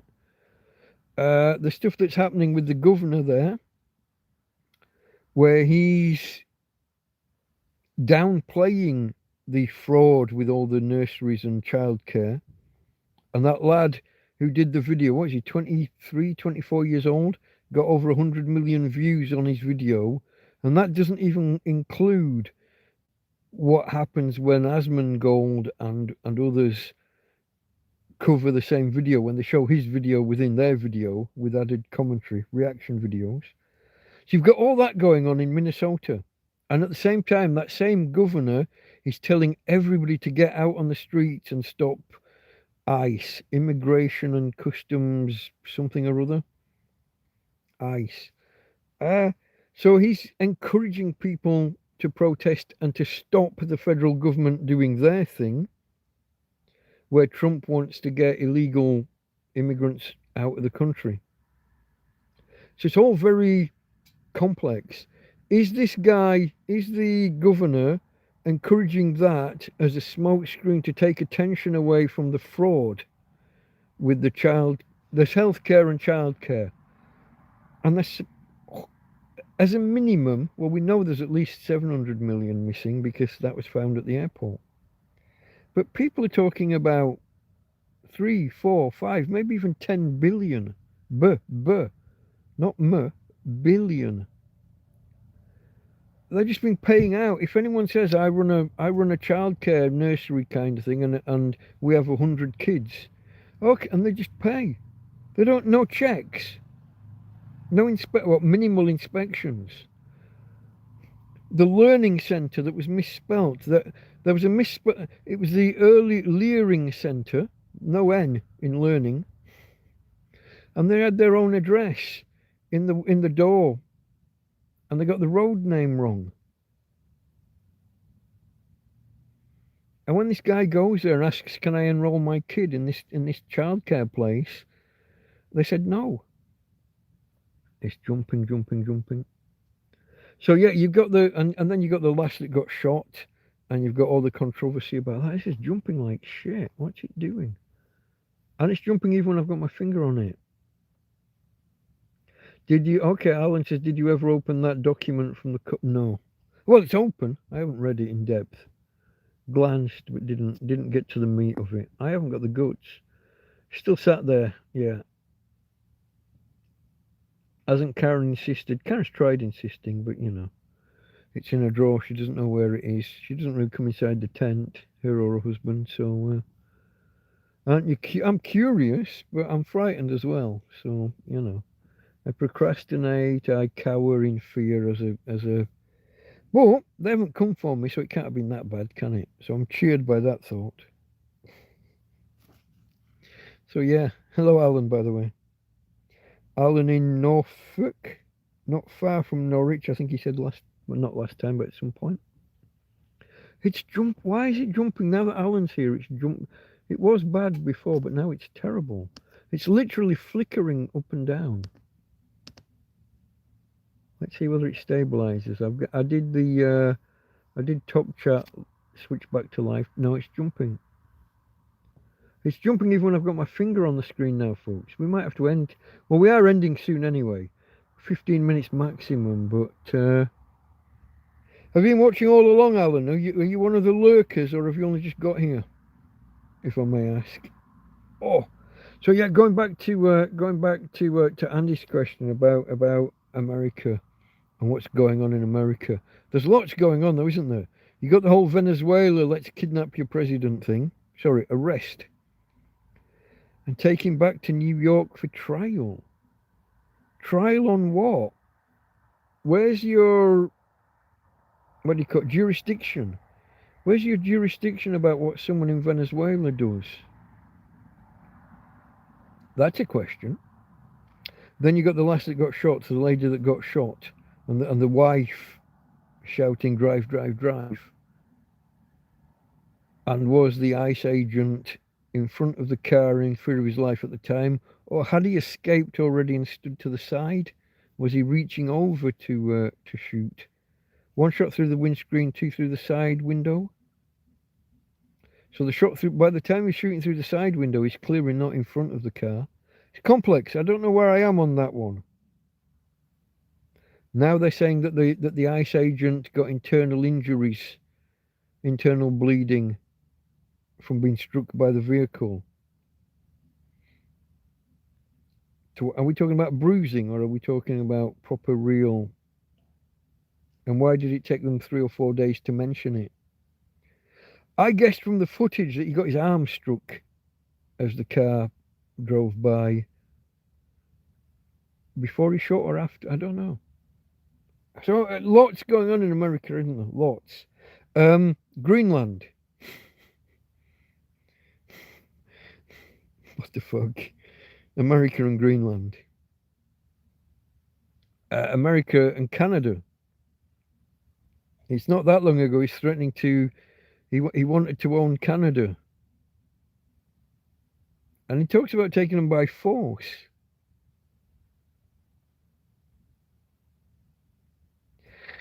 And you got the whole NATO. What clause is it? Is it 4th or 5th article? Something like that. One of those low numbers.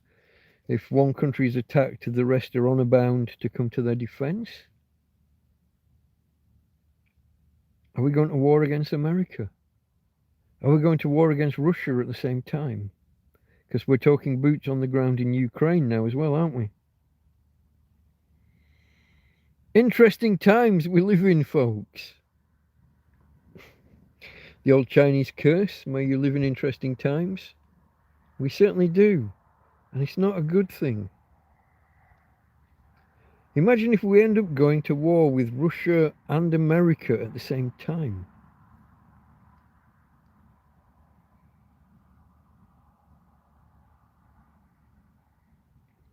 Oh, there's a sign that we are definitely ending on the 4-hour mark, which will be in 9.5 minutes time. Probably 10 minutes time. I like to leave a little bit of leeway, make sure we get over the 4-hour mark. Is anybody chatting?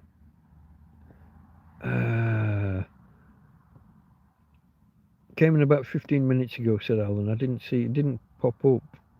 It's all sketchy, yeah. The possibilities are various. There's lots of permutations, isn't there? Do we go to war with one, with the other, with both? Will anybody stop Trump with the stupidity? By which I'm talking about the Denmark and Canada comments. The getting rid of illegal migrants. I'm even torn on that one, folks. Now the criminal ones. The rapists, the murderers, the drug dealers, the cartel members. Go for your guns, as it were. Well, go. Okay, hopefully you missed me just saying go for your guns. The rapists, the murderers, the cartel members, the drug smugglers. I'd say get those out of your country. The guy who's a gardener, a plumber, a plasterer, certainly shouldn't be a priority. Factory worker, restaurant worker. The point is, Trump has made his pronouncements that he wants so many million gone. And now he was supposed to be going after the ultra dangerous ones. And it looks now like he's going door to door just looking for the run-of-the-mill Mexican. I'm going to say mainly Mexicans, but there are some other South Americans in there. I don't know how I feel about... It's like in Britain, isn't it? With our... I'm going to call them invaders. We got a bunch of people in Britain that are clearly anti-West, anti-Britain, anti-British society or Western society. They're openly hostile. Have you heard the big scam that they do at the minute? They open a community centre and they specify it's for all, it's for everyone. And so they get the government grants, the local authority grants, like the county and the city council or parish council. They get grants from everybody. But then they make the rules that you can't go in with your shoes on, you can't do this, you got to wash this, you got to, and they push away anyone who's not Muslim. And then they convert from community centre to a proper full-on, I never remember what their religious building's called. Synagogue is the Jews. The priests are called imams. Help me, the brain never works when it comes to these words. But this is a big scam at the minute, opening in a community centre for all, then making it clearly Muslim only, and then converting it to whatever their equivalent of a church is called. And you've got people openly preaching hostility. You've got the mad mullahs, basically. The whole Iran thing, is America going to get involved in the Iran thing? He said he was. Going back to the question about what's going on in America, the whole Iran question. What form is the help is on the way statement? What form's that going to take? Airstrikes against holdouts, airstrikes against government and military bodies, or CIA working behind the scenes to arm the uprising? Will it be America? Will it be Israel? Will Iran still be a Muslim country afterwards? Are they just wanting rid of that particular board at the top and they're going to carry on being Muslim? Or have they been forced into being Muslim all these years and they don't want to be? That all seems uncertain at the minute. And where America comes into play, that I have no idea on that either. Possibilities end. Ever seen the film Wag the Dog? Name rings a bell, and not just obviously from the proverb kind of thing, but give me an outline. See whether it rings any bells. I've seen lots of things, and I'm really bad at putting the contents of films together with the names, especially if I haven't seen them in 10 years or more. Don't know. I don't know if I've ever seen a film called Wag the Dog. If my tablet was working, I really hate the fact it went off again. I don't know whether to leave it plugged into power or whether to unplug it and let it power down. It's annoying that that happened halfway through the TrampCast. Okay, folks, about 5 minutes or thereabouts. I'm gonna call it quits. I am getting a little bit tired. I've only yawned the once. I'm just saying this now, and I'm about to. They create a fake war to cover up the president's affairs. That doesn't. I've seen a film where they were in a studio and faked a tent and a flag and they were pretending they were being bombed or whatever. No idea whether that's that or whether that's something else. Mind you, I've seen clips of actual American news stations doing that. What was the one where the two news reporters are abroad somewhere and they hit the deck and they're, oh my God, shelling is happening. And this woman just walks down the road behind them and she's looking at them like, what the fuck are you doing? And they're rolling around on the ground like they're taking cover from, and the shell fire that they're hiding from is like 20 miles that way over their heads off in the distance. This little old lady just walks past like what you doing, lads? Probably in Arabic, you know what I mean? But that was the look. It's a good film. I'll maybe download it tomorrow. I'll have a I won't remember the name now and I can't type it up now, but when I look back over this, assuming I actually get to this one, I haven't watched last weekend's. What did I do? I did one on Friday, one on Sunday night, and I also did the cookery stream in the middle, didn't I? Where I cooked my Sunday lunch, which turned out to be my Sunday, Monday, Tuesday lunches, and also suppers. I had yeah. I think I cooked a little bit too much, folks. I had 3 Tupperware containers in the end, I think, on top of what I'd eaten at dinner time, evening, yeah. I did the same when I cooked bolognese on Wednesday. I had so much. My biggest Tupperware was full. That only lasted one extra day. I had 2. So my bowl, when it comes to meals like that, is my smallest pan. A pan is just a bowl with a handle, as far as I'm concerned. So that was I had 2 pans full of spag bol, and then I had my biggest Tupperware full, and I had that the next day for breakfast, lunch, and also as a midnight snack.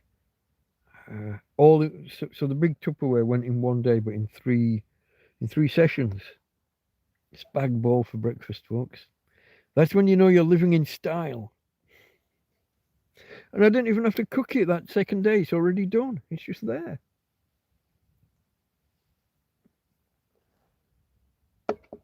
I didn't even heat it up. Tramp in a field, folks. Tramp in a field. All right. We are on 3 hours 59 on the counter for the stream. I'm going to go to 4 hours and maybe half a minute or 4 hours and 1 minute. So we got about a minute and a half left maybe.